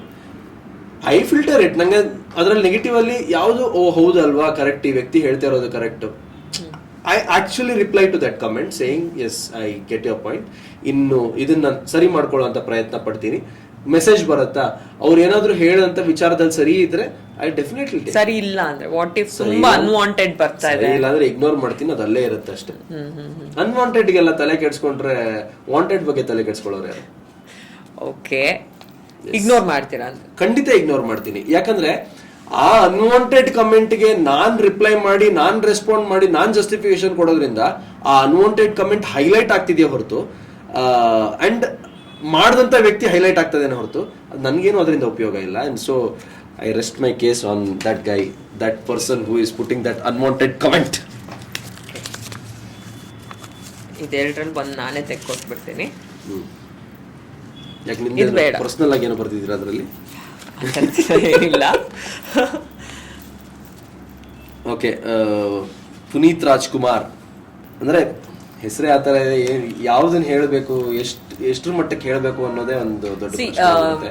ಈಗ ಅಪ್ಪು ಸರ್ ಬಗ್ಗೆ ಪ್ರತಿ ಹಂತದಲ್ಲೂ ನಾವು ಅಂದ್ರೆ ಎಸ್ಪೆಷಲಿ ಸಿನಿಮಾ ಇಂಡಸ್ಟ್ರಿ ಅವರು ಅಥವಾ ಅವ್ರ ಜೊತೆ ಒಂದಷ್ಟು ಜರ್ನಿ ಮಾಡಿರೋರು, ಟ್ರಾವೆಲ್ ಮಾಡಿರೋರು, ಅವ್ರ ಬಗ್ಗೆ ಮಾತಾಡಿದಾಗ ನೆನಪು ಮಾಡ್ಕೊಂಡಾಗ ಅವ್ರ ಹತ್ರ ಎಲ್ಲ ಹೇಳಕ್ ಒಂದಷ್ಟು ವಿಷಯಗಳಿರುತ್ತೆ. ನೀವು ಸುಮಾರು ಸಲ ಹೇಳಿದ್ದೀರಾ. ಬಟ್ ನಾನು ಇಲ್ಲಿ ಪರ್ಟಿಕ್ಯುಲರ್ಲಿ ಅದನ್ನ ಯಾಕೆ ಮೆನ್ಷನ್ ಮಾಡಿದ್ದೀನಿ ಅಂದ್ರೆ, ಎಲ್ಲಾರ್ದು ಅವ್ರ ಜೊತೆ ಒಂದು ಜರ್ನಿ ಇತ್ತು. ಆ ಸ್ಟೋರೀಸ್ ಎಲ್ಲ ಕೇಳಿದಾಗ ನಮ್ಗೆ ಏನ್ ಅನ್ಸುತ್ತೆ, ಈ ಮನುಷ್ಯ ಎಷ್ಟು ಜನರ ಜೊತೆ ಪರ್ಸನಲ್ ಆಗಿ ಅಸೋಸಿಯೇಟ್ ಆಗಿದ್ರು, ಎಷ್ಟು ಜನರ ಜರ್ನಿಗೆ ಅವರು ಏನೋ ಒಂದು ವಿಷಯ ಆಡ್ ಮಾಡಿದ್ರು ಇನ್ ಅ ಪಾಸಿಟಿವ್ ವೇ. ನಂಗೆ ಗೊತ್ತು ಶೈನ್ ಶೆಟ್ಟಿ ನೀವು ತುಂಬಾ ಕಡೆ ಅಪ್ಪು ಸರ್ ಬಗ್ಗೆ ಹೇಳ್ಕೊಂಡಿರ್ಬೋದು, ನಿಮ್ಮ ಗಲಿ ಕಿಚನ್ಗೆ ಓಪನಿಂಗ್ ಎಲ್ಲ ಬಂದಿದ್ರು, ಅದೆಲ್ಲ ಗೊತ್ತು. ಅದಲ್ದೇನು ಈಗ ನೀವಿರೋ ಜರ್ನಿಲಿ ಈಗ ನೀವು ತುಂಬಾ ಸಿನಿಮಾ ಇಂಡಸ್ಟ್ರಿಲಿ ಒಂದು ಹೊಸ ಅಧ್ಯಾಯ ಶುರು ಮಾಡ್ತೀರಾ ಅಂತ ಹೇಳಿದ್ರೆ ಬಹುಶಃ ತಪ್ಪಾಗೋದಿಲ್ಲ. ಇಲ್ಲಿ ಎಷ್ಟು ಮಿಸ್ ಮಾಡ್ಕೋತಿದ್ದೀರಾ ಅವ್ರನ್ನ? ಬಿಕಾಸ್ ನಿಮ್ದೊಂದು ಬಾಂಡ್ ಇತ್ತು ಅವ್ರ ಜೊತೆ. ಹೌದು, ಪ್ರಾಬ್ಲಿ ಐ ಡೋಂಟ್ ನೋ, ನನ್ಗೇನ್ ಅನ್ಸುತ್ತೆ ಅಂತ ಹೇಳಿದ್ರೆ, ಒಂದ್ ವೇಳೆ ಅವ್ರೇನಾದ್ರು ಇದ್ದಿದ್ರೆ ನಾನು ಈ ಜರ್ನಿ ಶುರು ಮಾಡ್ತಿರ್ಲಿಲ್ಲ. ಇವಾಗ ಏನೊಂದು ಹೊಸ ಜರ್ನಿ ಶುರು ಮಾಡ್ತಿದೀನಿ ಅಂತ ನೀವು ಹೇಳ್ತಿದ್ದೀರಾ, ಬಹುಶಃ ನಾನು ಆ ಜರ್ನಿ ಶುರು ಮಾಡ್ತಿರ್ಲಿಲ್ಲ. ಯಾಕಂತ ಹೇಳಿದ್ರೆ ನಾವು ಅವ್ರ ಜೊತೆನೆ ಬ್ಯುಸಿ ಆಗ್ಬಿಟ್ಟಿರ್ತಾ ಇದ್ವೇನು. ಡೆಫಿನೆಟ್ಲಿ ಇದು ಮಾತುಕತೆ ಆಗಿರೋದು ಕೂಡ, ಅಂಡ್ ನಾವು ಚರ್ಚೆ ಕಾನ್ಸ್ಟೆಂಟ್ಲಿ ಹೊಸ ಯೋಚನೆಗಳು, ಹೊಸ ಆಲೋಚನೆಗಳು, ಹೊಸ ರೀತಿಯ ಬದಲಾವಣೆಗಳನ್ನ ತರುವಂತ ಒಂದಿಷ್ಟು ಪ್ರಯತ್ನಗಳ ವಿಚಾರವಾಗಿ ಬಹಳಷ್ಟು ಮಾತಾಡಿದೀವಿ. ಬಹುಶಃ ಇಲ್ಲಿ ತನಕ ಬರ್ತಿರ್ಲಿಲ್ವೇನೋ, ಯಾಕಂದ್ರೆ ಅಲ್ಲಿ ನಮ್ಗೊಂದು ವೇದಿಕೆ ಕ್ರಿಯೇಟ್ ಆಗಿತ್ತು ಅವ್ರ ಕಡೆಯಿಂದ. ಸೊ ಅಲ್ಲಿಗೆ ಏನೋ ಒಂದಿಷ್ಟು ಮಾಡಿಕೊಂಡು ಅಥವಾ ಅವರ ಚೌಕಟ್ಟಿನಲ್ಲೇ ಒಂದಿಷ್ಟು ವಿಚಾರಗಳನ್ನ ಮಾಡಿಕೊಂಡು ಕೆಲಸಗಳನ್ನ ಮಾಡ್ಕೊಂಡು ಮುಂದೆ ಹೋಗ್ತಿದ್ವೇನೋ, ಗೊತ್ತಿಲ್ಲ ನನ್ಗೆ. ಆತರ ಸೀರಿಯಸ್ ಡಿಸ್ಕಷನ್ಸ್ ಆಗಿತ್ತು, ಖಂಡಿತ ಆಗಿತ್ತು. ಅಂದ್ರೆ ಸಿನಿಮಾಗಳ ವಿಚಾರವಾಗಿ ಆಗಿರ್ಬೋದು. ಇವತ್ತಿನ ನಮ್ ಜೊತೆ ಏನ್ ಟೀಮ್ ಅಂತ ನಾನು ಹೇಳ್ತಾ ಇದ್ದೀನಿ, ಇದೇ ಟೀಮ್ ನ ಕರ್ಕೊಂಡು ಹೋಗಿ ಪುನೀತ್ ಸರ್ ಎದುರುಗಡೆ ಕೂರಿಸಿ ಒಂದಿಷ್ಟು ಚರ್ಚೆಗಳನ್ನೆಲ್ಲ ಮಾಡಿದ್ವಿ ಆ ಟೈಮಲ್ಲಿ. But unfortunately V last him. ಇವತ್ತು ಏನೆಲ್ಲ ಮಾಡ್ತಾ ಇದೀವೋ, ಯಾಕೆ ಇಲ್ಲೇ ಮಾಡ್ತಾ ಇದೀವಿ, ಯಾಕೆ ಇದೇ ತರ ಮಾಡ್ತಿದೀವಿ ಅನ್ನೋದಕ್ಕೆ ಅವರೇ ಇನ್ಸ್ಪಿರೇಷನ್. ಡೆಫಿನೆಟ್ಲಿ ಅವರ ಇನ್ಸ್ಪಿರೇಷನ್. ಅಂಡ್ ಒಂದು ಹೊಸ ಸಂಸ್ಥೆ ಹುಟ್ಟು ಹಾಕೋದಕ್ಕಾಗಿರ್ಬೋದು, ಇವತ್ತು ಅವರೇ ಖಂಡಿತವಾಗ್ಲೂ ಇನ್ಸ್ಪಿರೇಷನ್. ಯಾಕಂದ್ರೆ ಕನ್ನಡ ಚಿತ್ರರಂಗಕ್ಕೆ, ಕನ್ನಡ ಸಿನಿಮಾಗಳಿಗೆ, ಕನ್ನಡ ಸಿನಿಮಾ ಪ್ರೇಮಿಗಳಿಗೆ, ಕನ್ನಡ ಸಿನಿಮಾನ ಇವತ್ತು ನೋಡ್ತಾ ಇರುವಂತ ಇಂಡಿಯನ್ ಸಿನಿಮಾಗಾಗಿರ್ಬೋದು, ವರ್ಲ್ಡ್ ಸಿನಿಮಾಗಾಗಿರ್ಬೋದು, ನಾವು ಏನ್ ಕೊಡುಗೆ ಕೊಡಬಹುದು ಅನ್ನುವಂತ ಒಂದಿಷ್ಟು ವಿಚಾರಗಳಿಗೆ ಹೀಸ್ ಅನ್ ಇನ್ಸ್ಪಿರೇಷನ್. ಅವ್ರಿಗೆ ಇದ್ದಂತ ವಿಚಾರಧಾರೆಗಳು, ನಾನು ಏನ್ ಮಾಡ್ಬೇಕು ಮುಂದೆ, ಯಾವ್ಯಾವ ಥರದ ಪ್ರಾಜೆಕ್ಟ್ಗಳನ್ನ ಮಾಡಿದ್ರೆ I will be grabbing attention of not just Kannada cinema, the rest of the world and rest of the States ನ ಯಾವ ರೀತಿ ನಾನು ಗಮನ ಸೆಳೆಬಹುದು. ಅಪ್ಪು ಸರ್ ಇದ್ದಾಗಲೇ ನಿಮ್ 6 ಪ್ಯಾಕ್ಸ್ ಆಗಿದ್ದಿದ್ರೆ ಏನ್ ರಿಯಾಕ್ಷನ್ ಬರ್ಬೋದಿತ್ತು ಅಂತ. ಬಿಕಾಸ್ ಫಿಟ್ನೆಸ್ ಅಂತ ಬಂದಾಗ ನಮ್ಗೆ ಅವ್ರ ಹ್ಯೂಜ್ ಇನ್ಸ್ಪಿರೇಷನ್. ತುಂಬಾ ಜನಕ್ಕೆ ಎಷ್ಟು ಫಿಟ್ನೆಸ್ ಜರ್ನಿಲಿ ಅಥೆಂಟಿಕ್ ಆಗಿದ್ರು ಅನ್ನೋದು ನಮ್ಗೆಲ್ರಿಗೂ ಗೊತ್ತು. ಬಹುಶಃ ಒಂದು ಜೊತೆಗೆ ಒಂದು ಸೈಕಲ್ ರೈಡ್ ಹೋಗ್ತಾ ಇದ್ವಿ ನಾವು, ತುಂಬಾ ದೂರ ಸೈಕಲ್ ನಲ್ಲಿ. ನಾವು ಅದನ್ನೆಲ್ಲ ಮಾತಾಡಿದ್ವಿ ಆಕ್ಚುಲಿ. ನೆಕ್ಸ್ಟ್ ಸರ್, ನೀವು ನೆಕ್ಸ್ಟ್ ಒಂದ್ಸಲ ಸೈಕಲ್ದು ಎಲ್ಲ ಜೊತೆ ಹೋಗ್ತಿರಲ್ಲ, ನಿಮ್ಮ ಫ್ರೆಂಡ್ಸ್ ಜೊತೆ ಎಲ್ಲ, ನಾವು ಸೇರ್ಕೋತೀವಿ ಸರ್ ನೆಕ್ಸ್ಟ್, ಅದಕ್ಕೆಲ್ಲ ಸೈಕಲ್ ತಗೊಳ್ಬೇಕು ಅಂತೆಲ್ಲ ಪ್ಲಾನ್ ಮಾಡ್ತೀವಿ. ಈ ಉಪ್ಪು ಸರ್ ಜೊತೆ ಸೈಕಲ್ ಹೋಗಕ್ ಸಿಗುತ್ತೆ, ಸೈಕಲ್ ತಗೊಳ್ಳೋಣ ಫಸ್ಟ್ ಅನ್ನೋ ತರ ಎಲ್ಲ ಪ್ಲಾನ್ ಮಾಡ್ತಾ ಇದ್ವಿ. ದೇರ್ ವುಡ್ ಹ್ಯಾವ್ ಬೀನ್ ಒಂದಿಷ್ಟು ವರ್ಕ್ಔಟ್ ಟುಗೆದರ್, ಎಲ್ಲೋ ಒಂದು ಅವ್ರ ಜಿಮ್ ಅಲ್ಲಿ ಒಂದ್ ದಿವಸ ವರ್ಕೌಟ್ ಮಾಡೋ ತರ ಏನೇನೋ ಒಂದಿಷ್ಟು ಮಾಡ್ತಾ ಇದ್ವೇನೋ, because we were in that journey. And ಅದು ತುಂಬಾ ಒಂದು ಮುಖ್ಯ ಭಾಗ ಆಗಿದ್ರು ನನಗೆ. ಬಿಕಾಸ್ ಅವರ ಆ ಕೊನೆ ದಿನಗಳಲ್ಲಿ ಆ ಒಡನಾಟ ಜಾಸ್ತಿ ಇದ್ದಿದ್ರಿಂದ, ಜೇಮ್ಸ್ ಆಕ್ಟ್ ಮಾಡಿದ್ರಿಂದ ಹಿಡಿದು, ಅವ್ರು ನನ್ನ ಗಲ್ಲಿ ಕಿಚನ್ಗೆ ಬಂದು ನನ್ನ ಹೋಟೆಲ್ನ ಇನಾಗ್ರೇಟ್ ಮಾಡಿದ್ರಿಂದ ಹಿಡಿದು, ಮುಂದೆ ಏನೇನು ಮಾಡಬೇಕಾಗಿತ್ತೋ ನಾವು ಅನ್ಕೊಳ್ತಾ ಇದ್ವೋ, ಏನೇನು ಚರ್ಚೆಗಳು ಅವ್ರ ಆಫೀಸಲ್ಲಿ ನಡೆದಿತ್ತು, ಅದೆಲ್ಲ ಏನೆಲ್ಲ ಆಗಬೇಕಾಗಿತ್ತು, ಅದನ್ನೆಲ್ಲ ಹಿಡಿದು ಅದನ್ನೆಲ್ಲ ಯೋಚನೆ ಮಾಡಿದಾಗ ಒಂದು ಪ್ಯಾಕೇಜ್ ಆಗಿ I definitely miss him a lot. And ಏನೇ ದೊಡ್ಡದು ಯೋಚನೆ ಮಾಡಿದ್ರು, ಏನೇ ಜೀವನದಲ್ಲಿ ಮಾಡಿದ್ರು ಕೂಡ ಒಂದು ಮೂಲ inspiration will be him for anybody in Kannada film industry. ನಾನು ಒಬ್ನೇ ಅಂತ ಅಲ್ಲ, ಈ ಕನ್ನಡ ಚಿತ್ರರಂಗದಲ್ಲಿ ಏನೇ ಒಂದು ಹೊಸತನ ಅಂತ ಹುಟ್ಟಿಸ್ಬೇಕು ಅಂತ ಹೇಳಿದ್ರು ಕೂಡ ಪುನೀತ್ ರಾಜ್ಕುಮಾರ್ ಅವರು ಒಂದು will be a integral part of our souls. Super. ಈಗಷ್ಟೇ ಜಸ್ಟ್ ಮ್ಯಾರಿಡ್ ಸಾಂಗ್ ರಿಲೀಸ್ ಆಗಿದೆ, ಒಂದು ಒಳ್ಳೆ ರೆಸ್ಪಾನ್ಸ್ ಸಿಕ್ಕಿದೆ. ಹಾಡುಗಳು ಅಂತ ಬಂದಾಗ ಆಬ್ವಿಯಸ್ಲಿ ನಾವು ಟ್ರೇಲರ್, ಸಾಂಗ್ಸ್ ಎಲ್ಲ ಇನ್ವಿಟೇಷನ್ ಆಫ್ ದ ಸಿನಿಮಾ ಅಂತ ತಗೊಂಡ್ರೆ ತುಂಬಾ ಮೇಜರ್ ರೋಲ್ ಪ್ಲೇ ಮಾಡುತ್ತೆ. ಹಿಂದೆ ನೀವು ಸಿನಿಮಾಗಳು ಮಾಡಿರ್ಬೋದು, ಒಂದಷ್ಟು ಪಾತ್ರಗಳು ಮಾಡಿರ್ಬೋದು, ಇದು ಹೀರೋ ಆಗಿ ಫಸ್ಟ್ ಸಿನಿಮಾ ಅಂತ ಕನ್ಸಿಡರ್ ಮಾಡಿದ್ರೆ ಸಾಂಗ್ಸ್ ವಿಚಾರಕ್ಕೆ ಬಂದ್ರೆ ಎಷ್ಟು ಎಕ್ಸೈಟೆಡ್ ಇದ್ದೀರಾ? ತುಂಬಾ ಎಕ್ಸೈಟೆಡ್ ಆಗಿದ್ದೀನಿ. ಯಾಕಂತ ಹೇಳಿದ್ರೆ ತುಂಬಾ ಅವಾರ್ಡ್ಗಳನ್ನ ಗೆದ್ದಿರುವಂತಹ, ತುಂಬಾ ರೆಕಗ್ನಿಷನ್ ಪಡ್ಕೊಂಡಿರುವಂತಹ ಒಬ್ಬ ಮ್ಯೂಸಿಕ್ ಡೈರೆಕ್ಟರ್ ಅವ್ರು ನಿಮ್ ಪ್ರೊಡ್ಯೂಸರ್ ಮಾಡ್ತಾ ಇರುವಂತ ಮ್ಯೂಸಿಕ್ ಮಾಡ್ತಾ ಇರುವಂತ ಸಿನಿಮಾ, ಅದು ಅಲ್ಲದೆ ಅವರೇ ಪ್ರೊಡ್ಯೂಸರ್ ಆಗಿ ಮಾಡ್ತಾ ಇರುವಂತ ಸಿನಿಮಾ. ಸೊ ಅಲ್ಲ, ಅವ್ರು ಎಷ್ಟು ಮುತುವರ್ಜಿ ವಹಿಸಿ ಇದಕ್ಕೆ ಎಕ್ಸಾಕ್ಟ್ಲಿ ಎಲ್ಲಾ ಸಿನಿಮಾಗೂ 100% ಕೊಟ್ಟಿದ್ರೆ ಈ ಸಿನಿಮಾಗೆ 1000% ಕೊಟ್ಟು ಮ್ಯೂಸಿಕ್ ನ ಕೊಡುಗೆಯಾಗಿ ನೀಡುವಂತ ಅಜನೀಶ್ ಸರ್ ಬಗ್ಗೆ ಮಾತಾಡ್ತಾ ಇದೀವಿ. S S. ಸೊ ಮ್ಯೂಸಿಕ್ ಅಂತ ಬಂದಾಗ ಅಜನೀಶ್ ಸರ್ ಇಲ್ಲಿ ಏನ್ ಮಾಡ್ತಾ ಇದಾರೆ, ಏನೋ ಮಾಡ್ತಾರೆ ಅನ್ನೋದಕ್ಕಿಂತ, ಏನೋ ಮಾಡ್ತಾರೆ ಗುರು ಸಖತ್ತಾಗಿ ಮಾಡ್ತಾರೆ ಅನ್ನೋದಕ್ಕಿಂತನೂ ಏನೇನ್ ಮಾಡಬಲ್ರು ಅನ್ನೋಂತ ಎಕ್ಸೈಟ್ಮೆಂಟ್ ಕಾಡ್ತಾ ಇತ್ತು. ಅಂಡ್ ಅದಕ್ಕೆ ಸರಿಯಾಗಿ ಒಂದು ಉತ್ತರ ಅನ್ನೋ ತರ ಇವಾಗ ಅಭಿಮಾನಿ ಆಗಿ ಹೋದೆ ಅಂತ ಒಂದು ಸಾಂಗ್ ಅನ್ನ ಹೊರಗಡೆ ಹಾಕಿದ್ದಾರೆ. ಅಂಡ್ ಅಂದ್ರೆ ನಡೀತಾ ಇದೆ, ಅದರ ಒಂದು ಜರ್ನಿ ನಡೀತಾ ಇದೆ. ಅಂಡ್ ತುಂಬಾ ಬ್ಯೂಟಿಫುಲ್ ಆಗಿ, ಸೂದಿಂಗ್ ಆಗಿ, ಮನ್ಸಿಗೆ ಹತ್ರ ಆಗೋ ತರ ಒಂದು ಸಾಂಗ್ ಅನ್ನ ಮಾಡಿದ್ದಾರೆ. I am loving that song. So in ಮುಂದೆ ಬರುವಂತ ಸಾಂಗ್ಗಳಿಗೂ ಕೂಡ ಐ ಆಮ್ ಈಕ್ವಲಿ ವೇಟಿಂಗ್. ನಾನು ಕೇಳಿಸ್ಕೊಂಡಿಲ್ಲ, ನಾನು ರಿಲೀಸ್ ಆದ್ಮೇಲೆ ಹಾಡನ್ನ ಕೇಳಿಸ್ಕೊಂಡಿದ್ದು, ಬಟ್ ಚೆನ್ನಾಗಿದೆ. ಓಕೆ, ಸಿನಿಮಾ ಆಯಿತು, ಜರ್ನಿ ಬಗ್ಗೆ ಒಂದಷ್ಟು ಪ್ರಶ್ನೆಗಳಾಯಿತು. ನಾವು ಯೂಶ್ವಲಿ ನಮ್ಮ ಗೆಸ್ಟ್ ಬಂದಾಗ ಅವರಿಗೆ ಈಗ ಕರೆಂಟ್ ಸಿಚುವೇಶನ್ಗಳು ಏನಾಗ್ತಾ ಇದೆ, ಆ್ಯಸ್ ಎ ರೆಸ್ಪಾನ್ಸಿಬಲ್ ಸಿಟಿಸನ್ಸ್ ನಮ್ದು ಇನ್ಪುಟ್ ಏನಿರ್ಬೋದು. ಈಗ ಏನಾದರೂ ಒಂದು ನಮ್ಮ ಕಣ್ಮುಂದೆ ನಡೀತಾ ಇದೆ ಅನ್ನುವಾಗ ಜಾಸ್ತಿ ಅಂದರೆ ನಾವೇನು ಮಾಡ್ಬೋದು, ಒಂದು ಸೋಷಿಯಲ್ ಮೀಡಿಯಾದಲ್ಲಿ ಅದ್ರ ಬಗ್ಗೆ ಬರಿಬೋದು ಅಥವಾ ಸ್ಟೇಟಸ್ಗಳು ಹಾಕ್ಬೋದು. ಅದು ಹೌದು ಇಂಪ್ಯಾಕ್ಟ್ ಆಗತ್ತೆ ಒಂದು ಹಂತದವರೆಗೂ. ಬಟ್ ನಾವು ರೆಸ್ಪಾನ್ಸಿಬಲ್ ಸಿಟಿಸನ್ಸ್ ಆಗಿ ಎಷ್ಟೋ ಸಲ ನಾವು ನಮ್ಮ ಮನೆಗಳಲ್ಲಿ ಒಂದಷ್ಟು ಚೇಂಜಸ್ ಮಾಡ್ಕೊಂಡ್ರೆ ಅದು ಮೇಜರ್ ಚೇಂಜಸ್ ಅಲ್ಲಿ ಅಲ್ಲ ಅಂದ್ರೆ ಇಲ್ಲಿಂದ ಶುರು ಆಗುತ್ತೆ ಅನ್ನೋದಿರುತ್ತೆ. ಈಗ ನಾನು ಫಾರ್ ಎಕ್ಸಾಂಪಲ್, ಈಗ ತುಂಬ ದೊಡ್ಡ ವಿಷಯ ಪೊಲಿಟಿಕಲ್ಗೆಲ್ಲ ಹೋಗಲ್ಲ, ಈಗ ಇರೋ ವೆದರ್ ಚೇಂಜ್ ಆಗಿರೋದು, ಬಿಸಿಲು ಎಷ್ಟಾಗಿದೆ ಬೆಂಗಳೂರಲ್ಲಿ, ಅಥವಾ ಎಷ್ಟು ಸಫರ್ ಆಗ್ತಿದೀವಿ ನಾವೆಲ್ಲ ಅಂತ ಗೊತ್ತು. ಅದಕ್ಕೆ ರೀಸನ್ ಹುಡ್ಕೋದಕ್ಕಿಂತ ರೀಸನ್ಸ್ ಗೊತ್ತಿರುತ್ತೆ. ಇನ್ನೊಂದು ನೀರಿನ ಸಮಸ್ಯೆ ನ್ಯಾಷನಲ್ ಇಶ್ಯೂ ಆಗಿದೆ ಬೆಂಗಳೂರದು. ಸೊ ಇದೆಲ್ಲ ನೀವು ನೋಡಿದಾಗ ಬೀಯಿಂಗ್ ಎ ರೆಸ್ಪಾನ್ಸಿಬಲ್ ಸಿಟಿಸನ್ ಅಥವಾ ಯಂಗ್ಸ್ಟರ್, ಒಂದೆರಡು ನಿಮ್ಗೆ ಏನು ಬದಲಾಗಬೇಕು ಅಥವಾ ಇದಕ್ಕೆಲ್ಲ ಒಂದು ಸಲ್ಯೂಷನ್ ಅಂತ ಆದರೆ ಒಂದು ಚಿಕ್ಕದ್ರಿಂದ ಶುರು ಮಾಡೋದಾದ್ರೆ ಏನಾಗಬೇಕು ಅಂತ ನಿಮ್ಗೆ ಅನ್ಸುತ್ತೆ? ಐ ಡೋಂಟ್ ನೋ, ಅಂದ್ರೆ ಐ ಮೈಟ್ ಸೌಂಡ್ ಹೆಂಗ್ ಸೌಂಡ್ ಆಗುತ್ತೋ ಗೊತ್ತಿಲ್ಲ ಇದು, but what I feel is, ನನಗೆ ಇಷ್ಟು ವರ್ಷನೂ ಬೆಂಗಳೂರಿಗೆ ಬಂದಿದ್ದೀನಿ, ಒಂದು ಮನೆ ಕಟ್ಟಬೇಕು ಅನ್ನುವಂಥ ಒಂದು ಆಸೆ ಇತ್ತು. ಸೊ ಈ ಸಲದ ಹಾಗೆ ಇದ್ರ ಹಿಂದಿನ ಸಲದ ನೀರಿನ ಸಮಸ್ಯೆ ನೋಡಿದ್ಮೇಲೆ, ಬೇಡ ಗುರು, ನನಗೆ ಬೆಂಗಳೂರಲ್ಲಿ ಮನೆ ಕಟ್ಟೋದು ಬೇಡ. ಬೆಂಗಳೂರಲ್ಲಿ ನೀರಿನ ಸಮಸ್ಯೆ ಇದೆ ಅಂತ ಅಲ್ಲ, ನಾನು ಮತ್ತೊಂದು ಮನೆ ಕಟ್ಟಿ ಅದಕ್ಕೊಂದು 5 ನಳ್ಳು ಬಂದು ಆ 5 ನಳ್ಳಿಂದ ಹೋಗುವಂಥ ನೀರು ಇನ್ನೂ ಒಂದಿಷ್ಟು ಫ್ಯೂಚರ್ ಈ ಬೆಂಗಳೂರು ನೋಡೋದಿದೆ. ಇನ್ನೊಂದಿಷ್ಟು ಯೂತ್ಸ್ಗಳು ಫ್ಯೂಚರಲ್ಲಿ ಅವರು ಒಂದಿಷ್ಟು ಬೆಂಗಳೂರಲ್ಲಿ ವಾಸಿಸ್ಬೇಕು.